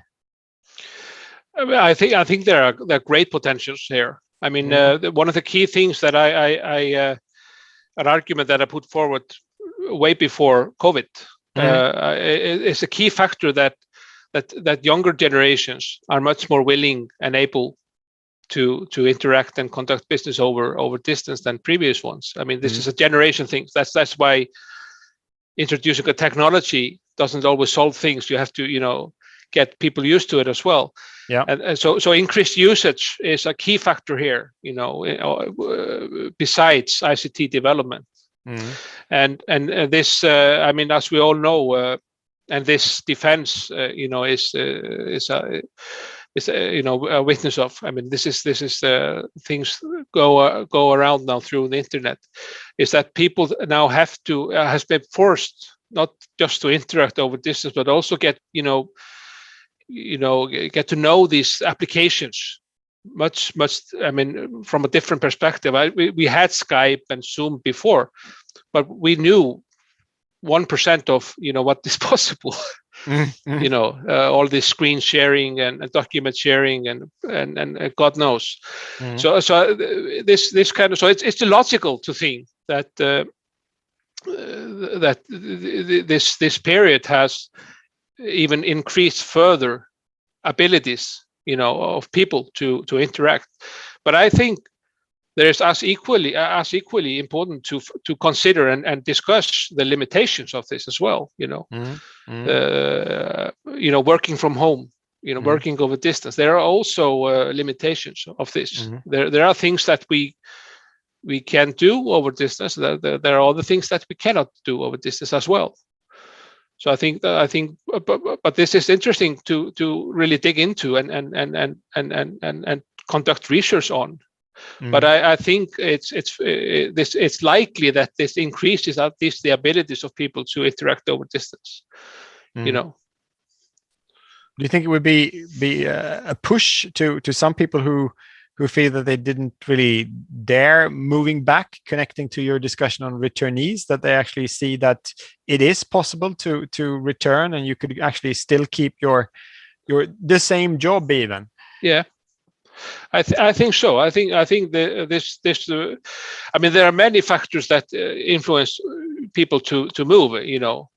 And I was focusing on primarily on or only on business related conditions, not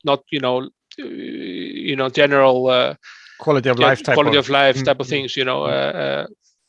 So I mean, there are a lot of things that pushes people to move, but I would assume that people now that move to the big city to learn and work and and perhaps want to move back home. It's the typical case to have raise their children there or something, or be close to the parents. I mean, this is one thing. They now see the possibilities to actually conduct parts of their work. Yeah.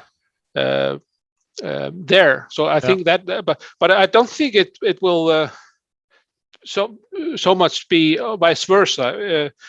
That is that people in the big cities will start to work very much for people for firms in the periphery, because as research shows, salaries are a little bit lower in periphery, and cost of life is higher in the big city. So there are limits, of course, here.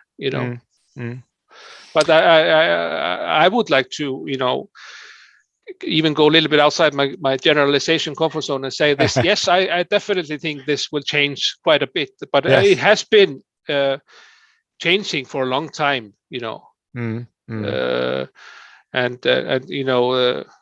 now we are forced to recognize it. I think it's as I said, I think it's a really good chance of using your thesis as a platform for further research in many areas, in connection with business administration, in terms of more management issues, in terms of regional economic development, and also this whole idea of how you create value when working from distance is possible. But I think I've reached my end of our talk, and I just wanted to say thank you. I really enjoyed having this conversation with you, Hjalti, on these interesting questions. And I could go on all afternoon, but these were my key areas. So I would like to hand over to the chairman again. Thank you. Thank you, Patrik. Thank you both. Hope I am.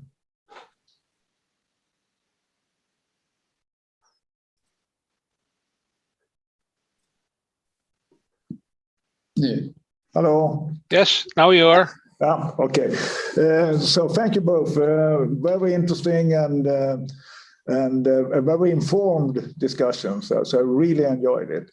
And now it's time also to leave the floor to the evaluation committee and for their reflections or questions.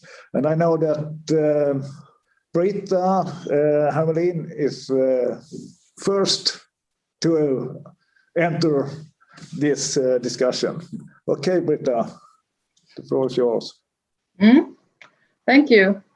Thank you it was very interesting to listen to your discussion, and I think you covered a lot of issues for this thesis. It has been very interesting to read, and when I made my thesis work, it's around 25 years ago, I made a study of this in that time a quite new sector of KIPS, and it was very, very interesting now to read what your findings from looking into these type of companies 20 years or 25 years later. So from listening to you and from reading this thesis, I have actually 3 different questions that I would like to discuss or present to you. The first one is about, since when I made my thesis 25 years ago, I was really looking for companies in different sites or different type of locations. And it was also based on Swedish, the knowledge intensive business services in Sweden. But I failed really to find companies outside the major metropolitan regions. Maybe I didn't look careful enough, or maybe there has been a development that this industry actually has spread out from the main urban cores in Sweden. So this is my first question, and I think I take all my 3 questions and you can reflect on them. This is my first question, and why is your empirical background chapter very much based on the distribution of population? It would have been so interesting from my point of view to see maps or tables on how this sector or industry is located across different municipalities or locations in Sweden. So curiosity and to see, have there been a spread of this industry from its start in the 80s or the 90s and until now, or is it still as concentrated and you have been very successful to find your interesting cases? So this is my first question. The second one is about, and you also covered that through your discussion with Patrik, is about what type of information did you get from your sources and what type of information didn't you get from your respondents? And since you're very interested in relations between these companies and their clients, and that is typical, I think, approach for looking into knowledge-intensive business services, I was thinking I would just like to ask you if you were considering to also make interviews with the clients, because the clients might have been able to inform you about why they choose this provisioning firm, or why they and in which way learning develops in relations to clients. So it's just kind of an open question if you did consider to also interview clients, and if you would have done that, what would you think you would have received? What type of extra information do you think you would have received? And the third point that relates more to regional development aspects, it's about the markets, the geography of the markets of the firms that you've been your responding firms. And they have most of the markets outside the local. Some you use I'm not sure how you exactly define local and regional, but in any way they have longer distance to their clients. And my question is, if companies, do you have an impression if companies in these areas, do they buy or use this type of services? And do they do this from companies in Stockholm or in Malmö or in Gothenburg? Or is there a market out there, or are there markets around these companies that they do not reach, and that can be very important, not just for the client-supplier relation, but also for the regional development more generally? If these type of services are used through local companies more widely, it can really mean something for regional development throughout different places in Sweden. So these are my three questions. There are many questions, but I think none of them that I was actually focusing on in my thesis. But I think these are important questions and relevant. And the first question was maps of location. I didn't conduct an overview of the distribution of KIPs. I mean, this is I think this would be almost a research in itself. You know, it's a very complex to define the KIP sector within data banks, and that's not really my field, and I didn't really belong to a research project that would have helped me in this. But I agree, but to give some idea, you were conducting, say, 25 years ago, so this would be 95-6. Only one firm that I visited was around before that. One of the firm was established in 95, but the only one before that was in Vimmerby, that was established in 1964, I think. So I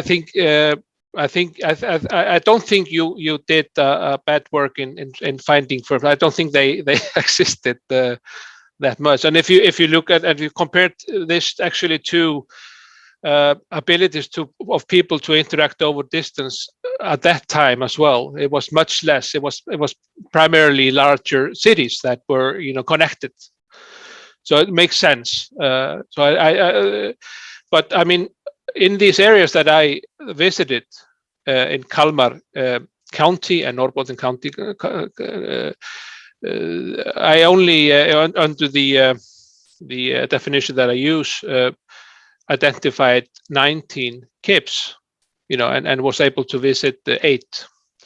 So I mean that's not that many, but there were quite many registered, firms that were not active, as I've said before. So, but I also I was always trying to find this work, to see how it has actually developed. But as I mentioned previously, there was a lot of research on KIPs in the early 2000s, including your own research, but it seems to have stopped. After that, after 2010, there is not that much in Sweden, at least. Then you asked about information from interviewees, which, the clients. I think, yes, I think it would be highly interesting and relevant to visit clients, and I considered it, but there are limits to what you can actually do. I mean, there's even though I want to explore, I love field work, and it also costs time and money, and there are of course limits to any research in that sense. But what information I would like to have from clients, specifically in the larger urban areas, is actually how it is to work with firms in non-core areas, how it is to work with suppliers, service suppliers over distance. I think that is would be an interesting information about to get that. I would say.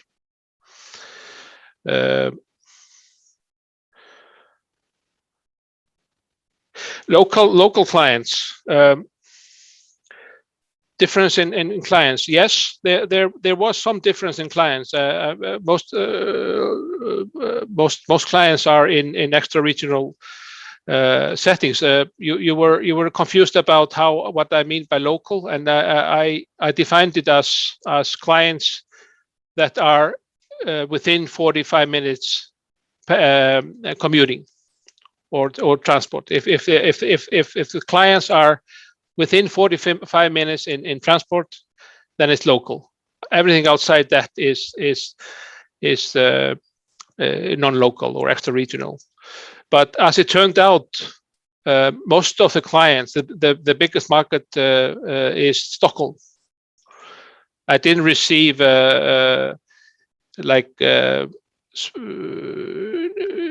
like fine-tuned numbers about the clients, but most clients are in Stockholm, of the ones that are outside, the region. And perhaps the reason for this is connected to that clients come in through reputation. So if you have been working for a client in Stockholm, then he makes reference to you through his own client network, local client networks, and therefore you get more clients from that region. But yeah, there were so many questions. Could you, if there was any, I have forgot to. Yeah, my final. I don't know if it might be just a question for what future research work can do is whether there are local clients that, are they a potential local market? Yes. That these KIBs really can contribute to and regional development. Yes, absolutely. Yes. Now I remember. There was some difference between the local clients and the ones in Stockholm, for example.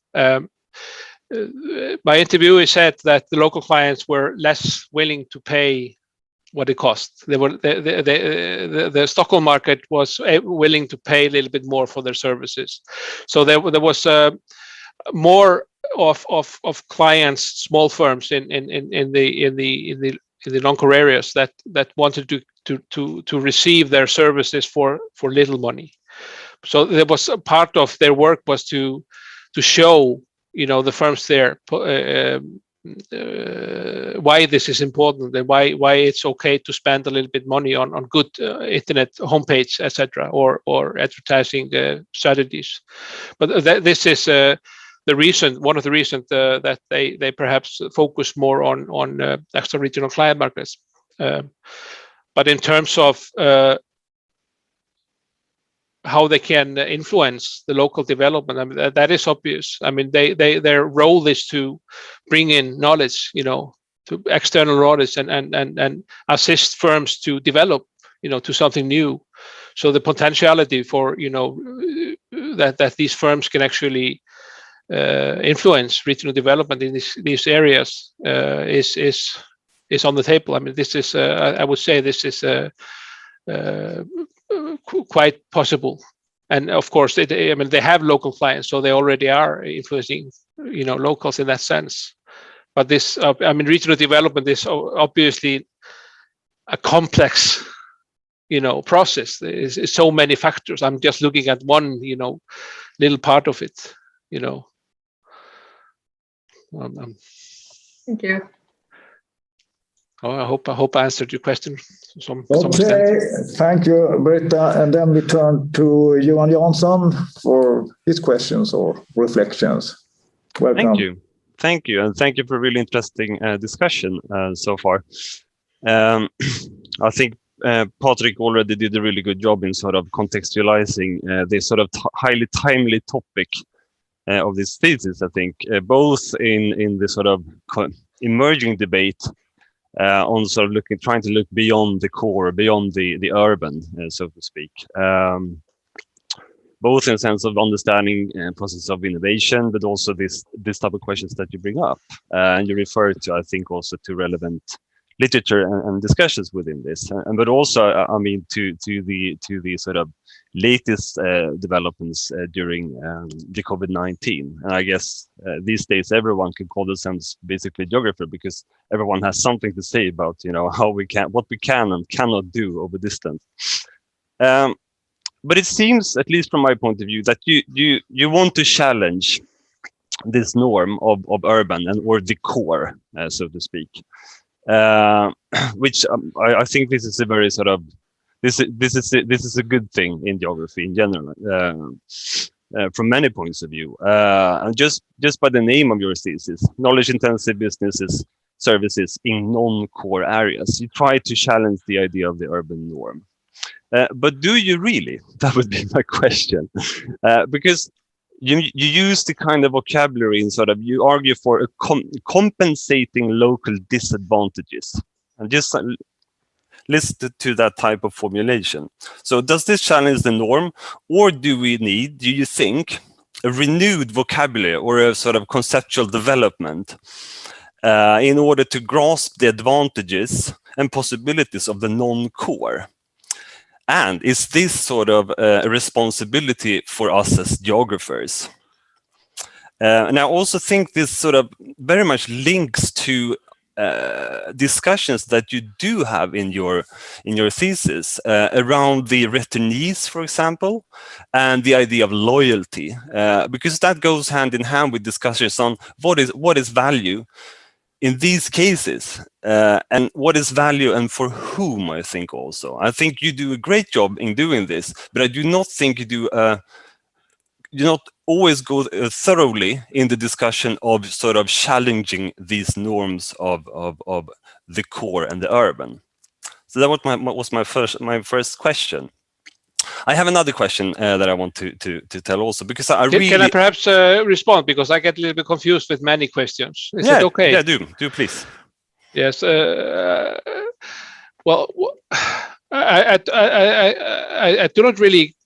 I do not really challenge that large cities are, you know, champions of growth or novelty. I'm not really saying that, you know, that agglomerations aren't, you know, favorable. I'm just saying that we can't view the non-core or the periphery through that lens. You know, we can't just measure, the number of firms or low diversity, or all these opposites to what we find in core areas, and then just say, okay, then non-core areas, they do not work. So I think we can use these concepts, and I'm not sure if we need new concepts, but we need to. As geographers, we need to take seriously context, and really take it into account. We can't just take the landscape and put a formula on it and then print out a result. We have to actually take up our sleeves and go into these areas and see there's specific specialities, how they are special, and how firms or individuals, how they do about, and I make the argument that in order to understand this, you have to understand how these firms compensate, for what I call disadvantages. These perhaps I shouldn't call it disadvantages, but I'm looking at this from the literature, because it's called agglomeration advantages. So the opposite would be disadvantages, because they don't have it. And that's why I use the word non-core, because they don't have the core, amenities or core pre-construction. So that would be, my answer to your questions, as I understood it. Yeah, thank you. I will continue my second question on the issue of context, because what I do really appreciate with your thesis is the idea of sort of unfolding the project into different stages. I think this is very crucial in contextualizing, because not only bringing in the geography here, we also bring in time. Yeah. And I think time is crucial to understand geography. Yeah. And also to sort of understanding, and most specifically, both the context and time here is important in understanding knowledge creation and learning. But there's one thing, you talk about tacit knowledge, and the question here is, what is tacit knowledge in these projects, and when does tacit knowledge sort of appear? And to me, it seems that sort of establishing and keeping clients over a distance, as you talk about, is possible just because perhaps they are able to codify their knowledge. And to me, it seems that quite a few of the tasks described seemed like, more or less, and you can argue against me here, more like maintenance. So I would argue that's your work shows sort of more routine-based work demands less physical meetings or interactions. And you actually say on, I love these quotes, on page 139, the results also suggest that this development has increased to some extent activities to codify previously tacit knowledge. So the question is, what is tacit knowledge in these contexts that you provide us with? Well, I mean, this is obviously a tough concept, tacit knowledge, and to me, this has to do with interaction first and foremost. But the type of tacit knowledge in these kind of sectors is, it has to do with how firms present themselves, the symbolic side of things, how they brand their products or services, or how they market themselves, and also how these firms go about in daily sense, how they do things themselves, how they connect with their clients.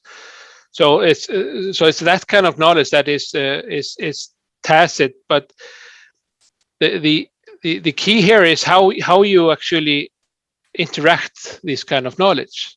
How you communicate this knowledge, and that's why the relationships and creating relationships is a key, and this is why this sector is so highly characterized by high levels of interaction, because you have to continuously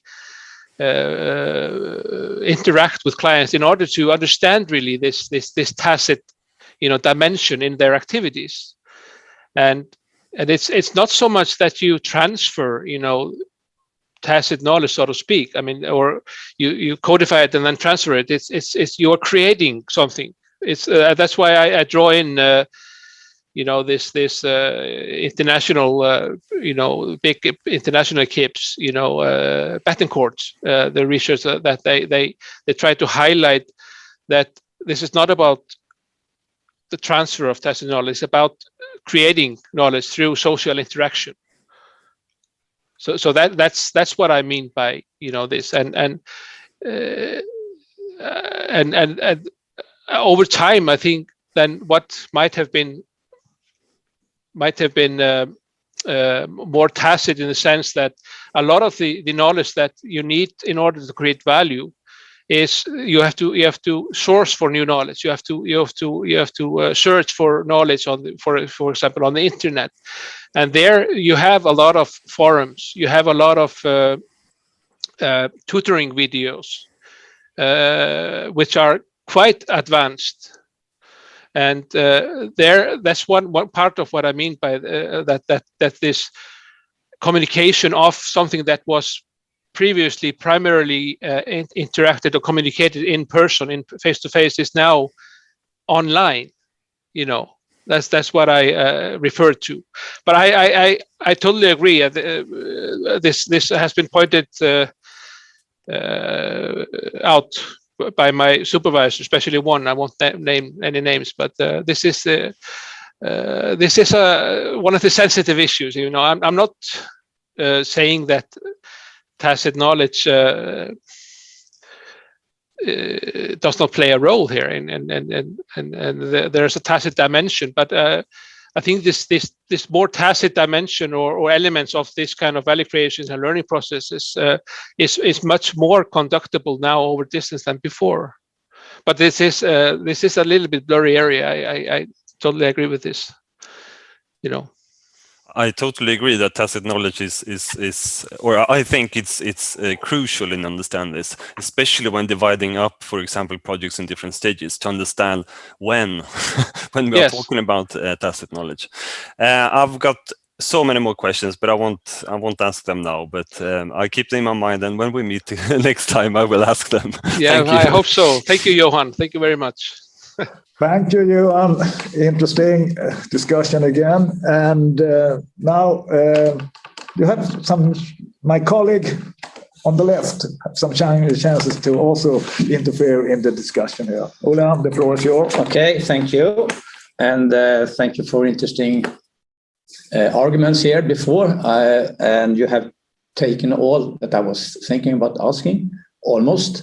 But one thing that I would be interesting to hear about is the client firms, the KIPs that you are looking at, and their and the client firms.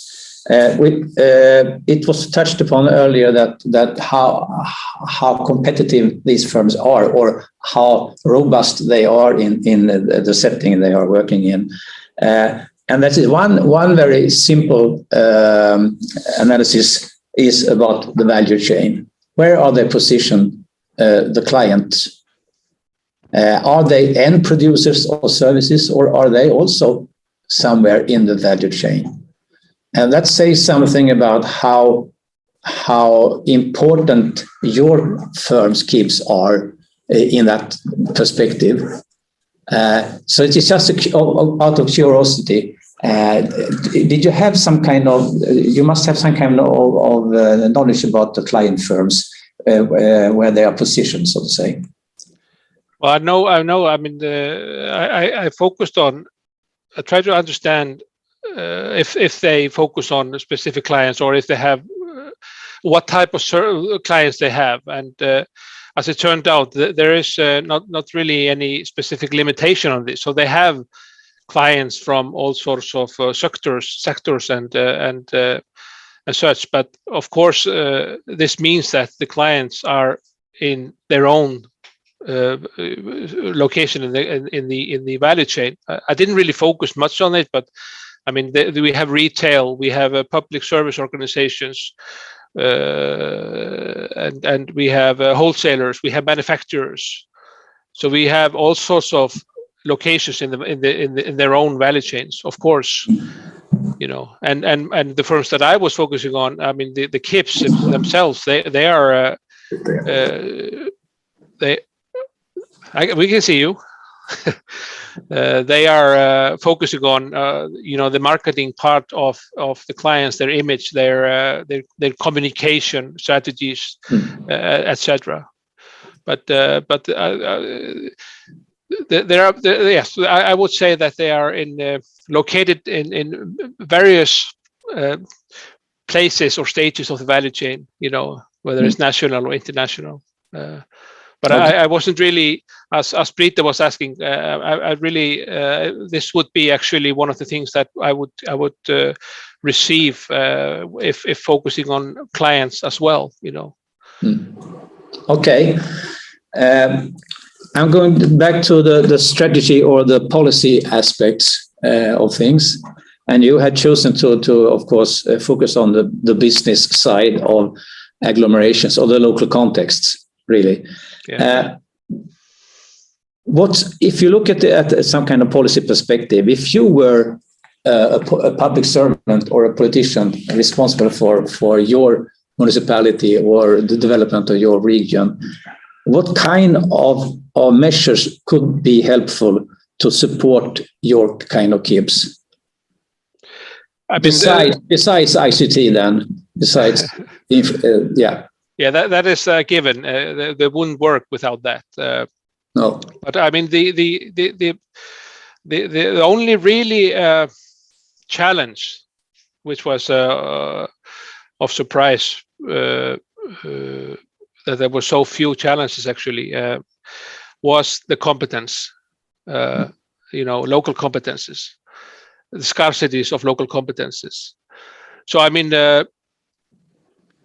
this is about increasing that competence base, you know, or luring people to, you know, move back, as I said before, but to try to seek ways to educate and train local individuals to increase educational opportunities, I would say.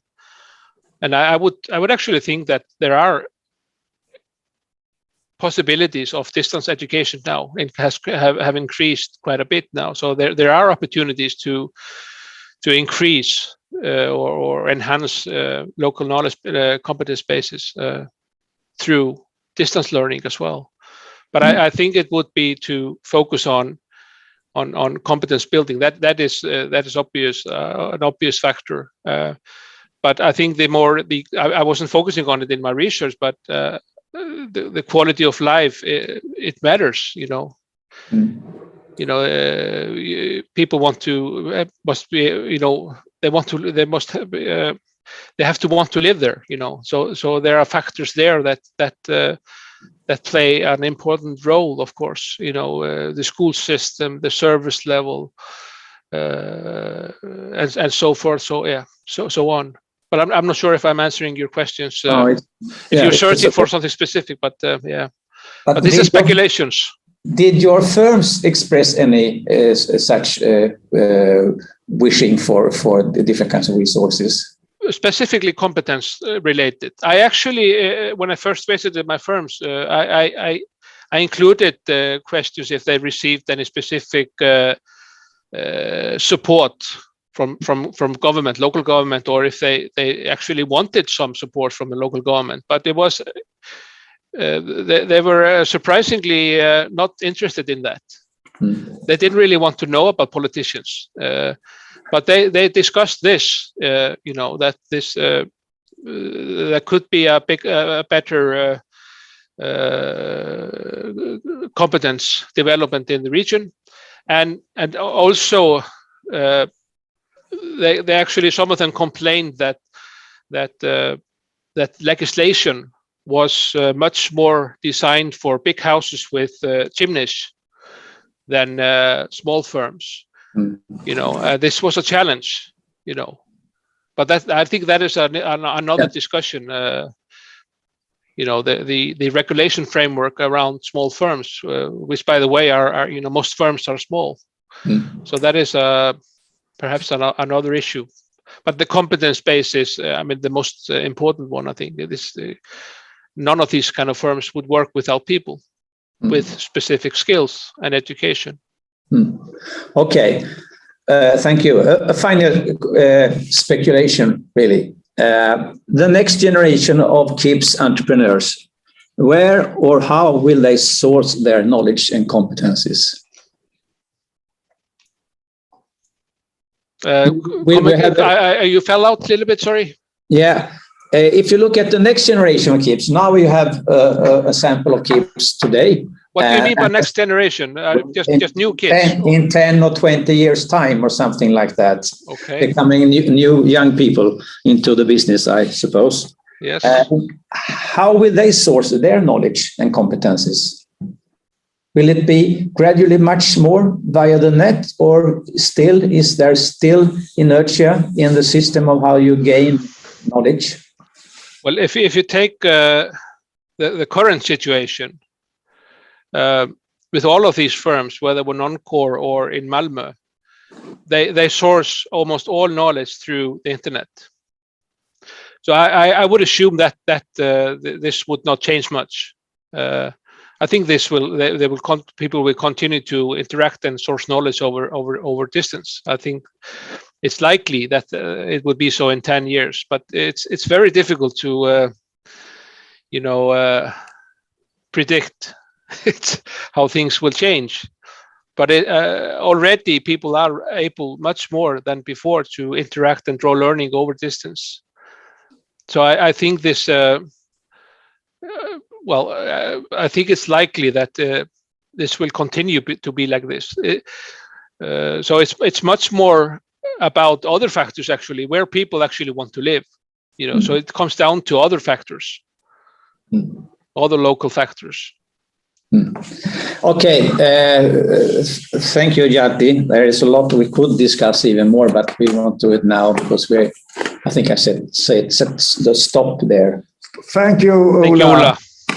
Thank you. And actually, we are slowly approaching the end of this dissertation, and soon the evaluation committee will meet to discuss the quality and the merits of the thesis. And then we will go out. We will not stream that on YouTube. But before we do this break, we open up the floor for questions or reflection from the public audience. And I know that Martin Henning has kept track on the chat box. So please, can you tell us what's happening on the cybernet? Yes, it has been relatively easy. So far we have no questions on the content. There are some greetings for Hjalti, but that I think we leave that to the more personal part later. Okay, Martin, thank you for updating us on this.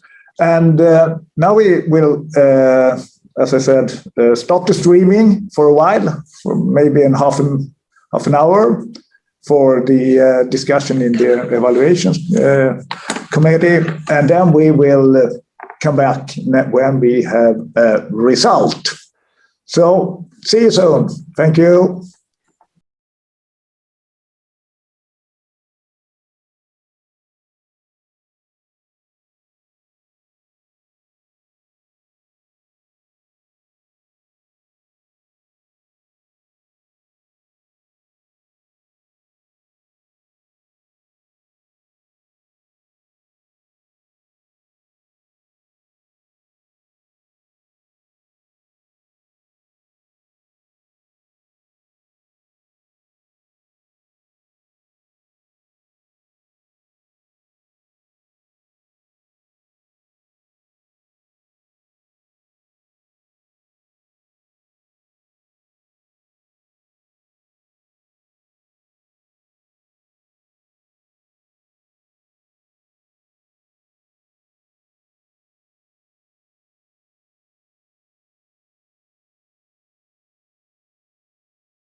steps.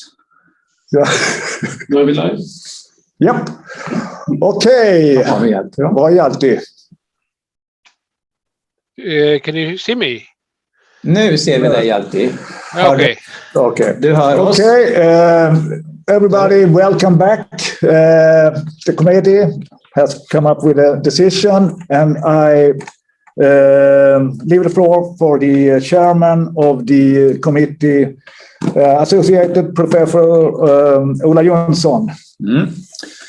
We have the great pleasure, Hjalti, to announce that your thesis has been approved of by all of the 3 members of the committee. So congratulations. Yeah, congratulations. I don't know, before we start to drink champagne, you have some champagne, I hope. No, I have a very good whiskey at home. Not at the office. I'm on a working place, but we have some cider, right? Okay. But before that, I also want to thank the opponent for a very good and very informed. Hello. Opposition. And leading to very interesting and deep-loading discussions that I thought was very, very good. And I also want to thank the excellent job of the evaluation committee, Brita, Hermelin, Johan, Jansson, and Ola Jonsson. That really had read your thesis, Hjalti, and it passed. Yes, I'm quite shocked. I'm quite shocked actually, but I want to echo what you said. I mean, I thank you so much, everyone. I mean, especially, Patrik, for your excellent review of my thesis and really pleasant and good discussions. I was very pleased with those, and also to the evaluation committee, Brita, Johan, and Ola. Thank you so much for seeing the light in this rather complex book, I think. Okay, there's one person that I actually forgot to thank, and it's Stefan. He's sitting here on. You maybe should appear in the camera. He's the one that actually made all the technical arrangement. Hi, Stefan. That it's what I understand worked perfectly well. Everything here. So we're very grateful for that support. And Hjalti, okay, stop talking. Oh. It's frozen. Champagne. That's enough. It's frozen. Yes, okay. Hey. Now okay. This is yeah, Linda. Nej. Hey, Linda. Okay, many thanks. Hjalti. Yes. Grattis. Say hi, Linda. This is Norwegian champagne. Okay. Skål. Skål. Grattis, Hjalti. Skål. Thank you.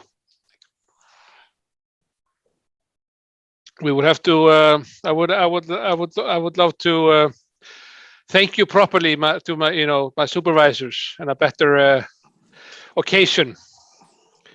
But obviously, I'm so grateful to you guys, Kalle, Jerker, Martin. Especially for for your good advice and but especially your patience. I think I'm an unusual PhD student. Yes, you are in many respects. But you're a doctor now. But you're from Iceland, Yeah, I'm not sure if it has just to do with that. I'm just. It was a demanding process for you guys. I realized this, and but you stuck with me, and that is worth quite much. And I will show my appreciation when we meet. This is one of the things you can't really express over distance. No, you can't. I'm a hugger, as you know. You can't send your books or your physical thesis from my office up to you.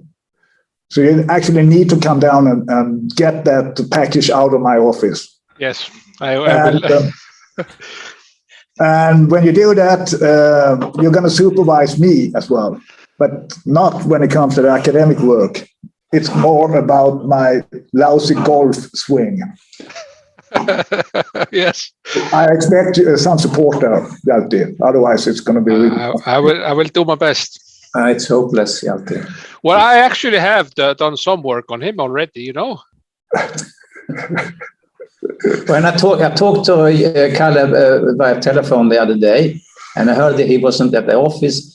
He was out on the golf course in the roofen. Of course. Actually, the tall grass. I shouldn't pay any green fees because I never used the course. Martin, maybe you have something to say as well there on Jarko? No, so I just think that Hjalti and also all persons involved, I think did a great job today. It was a pleasure to watch this dissertation, I think. My only question is to Hjalti: how will you celebrate this evening? In the normal, under normal circumstances, we will meet in a party, right? But now we have to do it on our own. We have to. Yes, the four of us, but we have to come together if possible to do it properly. But tonight, I have trained, or we have trained our boys, our 17 and 19-year-old boys to cook. So my older one will prepare hamburgers tonight, but tomorrow there will be T-bone. Norwegian T-bone steak. Okay.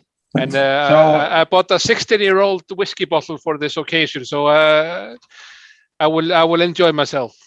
Yeah. So I wanted just, if I may, say a few very short words. So yes. Hjalti, I mean, this has been quite a process, right? Yes. So now the formal part is ended, and so maybe at times we thought that maybe this day it was extremely distant, right? Yes. So I think we know that, and you know it too. Yes. But we actually reached this day, right? Yes. And I think that's such an achievement. And I think tonight when you go to bed, you can be really proud of yourself. Yeah. So congratulations. Yeah. Thank you, Martin. Yeah. I appreciate this. Yes. Okay, cheers again. It's called being stubborn. Yeah. I can fill in because I agree with what Martin said, and I also want to stress that I enjoyed, even if it has been at times a bit of a painful process or a bit of a long bumpy road. I must say I've learned a lot from working with you. I learned a lot about the process of the PhD process, but I also learned a lot about life, and I appreciate that very much. And I think you did a tremendous job to put all this together, and I think you really should be proud of your achievement and celebrate. And I hope that we can get a chance to meet in person soon and celebrate together. Yes, so thank you very much for giving me this opportunity and trust to be part of your process. It was a no-brainer for me. Yeah, and I want to add to all this that it has been very great fun to have you here at the department, Hjalti. We have had a lot of very important discussions about football, for instance, and I miss it very much. But also all small chats about things. So I'm looking forward to actually meet you again, and so we can have some big fun. Yeah, in person, I agree. So do I. Boy, do I miss you as well. You know, all the fun at CAC. Yeah, and Hjalti, you actually contributed by more or less finishing our sauna up in the woods, and you haven't tried it yet. Not so yet. I expect you to take a detour over Blekinge to have and bring that 16-year-old bottle of whiskey with you, and then we can have a sauna. It will be empty. Yes, I definitely will. I have to master the sauna. We have a kind of sauna in Iceland, but it's more geothermal one. It's not, you know, the hot stones and the, you know, running naked. It's different, and we don't beat ourselves with branches. So I have to learn that. Yeah. Hjalti, Okay. we actually open another one. Yes. They are very small. Are you opening a second bottle? Yeah. It's not a magnum, but it's high quality. I was thinking about you as well. You can't have some cava or cheap bubble. This is the might real be stuff. good for your golf swing. Yeah. Relax. All right. All right. So now you have two doctors in the family, Hjalti, and in Swedish it was usual that it was the male that was the doctor and the wife was the doctorinnan. But in your case, it's the other way around. Yes, I would say so. So you were actually a doctor before you became a doctor. Actually, because you were affiliated with your wife. That's true. That's true. Now it's double. So you're a double doctor now. So I'm a doctoree. Yeah, exactly. Hjalti, did you check the chat on YouTube, because there are some greetings from you from colleagues at the department? So yes, I saw that. It was Okay. It was nice. Okay, good. Fredrik, hur mår jag var där? I'm really thankful for those comments. Okay. Yeah. Okay. Okay, Brita has left as well. Okay. Yeah. Well, this has been a journey. Yeah. Yeah. Really. So what's next? I have to apply for the degree, right? I will send scan the protocol. Okay. Och skicka in till idag. Okay. Ola har skrivit under den och den ska in fysiskt till fakulteten.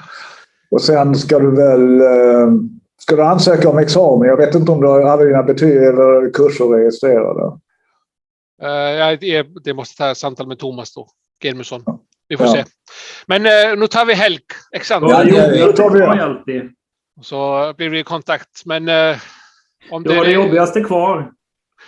Den jobbigaste delen är ju promoveringen, där du får sitta på en liten stol i domkyrkan i flera timmar och vänta på en ring och en lagerkrans. Ja, jag har varit som gäst. Ja, det var det med, ja. Jag har den här kaptanen, Olof Werneryds gamla. Som du kan använda. Det är hatten, du vet. Nej. Det var... Den svarta Valdemarskappan. Världens varmaste plagg. Men den får man vänta med tills man blir professor. Alltså kanske var det professorskappan det? Ja, jag tror det är lite... Jag har inte sett en gradskillnad på dem då. Men alltså de som ska promoveras har bara kostym, tror jag. Ja, så är det. Jag tror det är kostym, så lång men jag ska kostym. gå med det, då kan jag komma i kappan. Men det är hatt hos oss, eller är det lagerkrans. Lagerkrans, ja, akkurat. Ja, jag kommer införa en ny tradition. Jag kommer ha en sån här riktigt knallgrön kappa på mig och följa med i tåget, eftersom jag har varit en green light reader. Ja, det måste du göra. Som en lampa uppe på med grönt ljus. Det tycker jag är viktigt. Ja, fantastiskt. Ja. Kanske alltså Kalle och Ola, ni kan kanske göra med en liten grej. Det är att spika boken. Kan du göra det för mig? Men det måste vi kunna. Ja, jag sa ju Ola var och kolla här innan om det var spika, men det kan vi inte göra. Han vägrar ju komma till Sverige, sa jag. Så man kommer ner och spika själv. Men vi kan spika den. Ja, det är en virtuell spik. Ja, det ordnar vi. Ja, jättebra. Ja. Men jag tänkte jag skulle lämna Hjalti. Jag vill bara säga Patrik, grattis. Stort tack. Tack för i eftermiddag och njut av kvällen. Det ska och ni den göra. 16-åriga whiskyn. Yes, Talisker. Och tack ska ni ha. Tack Patrik. Handledarkollegiet. Det har varit kul att vara med på resan. Och nu är vi i mål. Ja, yes. Jättebra Patrik. Tack ska du ha. Tack Patrik. Hej då. Fin helg. Bye. Hej. Ja. Nu är vi inte på stream. Doktor och doktorinnan, det får ni fira. Ja, det... Vänta, vi ska bara komma ut. Ska vi ut till Youtube? Jo, då ska vi fira. Absolut. Yes. Hur gammal är Axel nu? Han är 19. 19?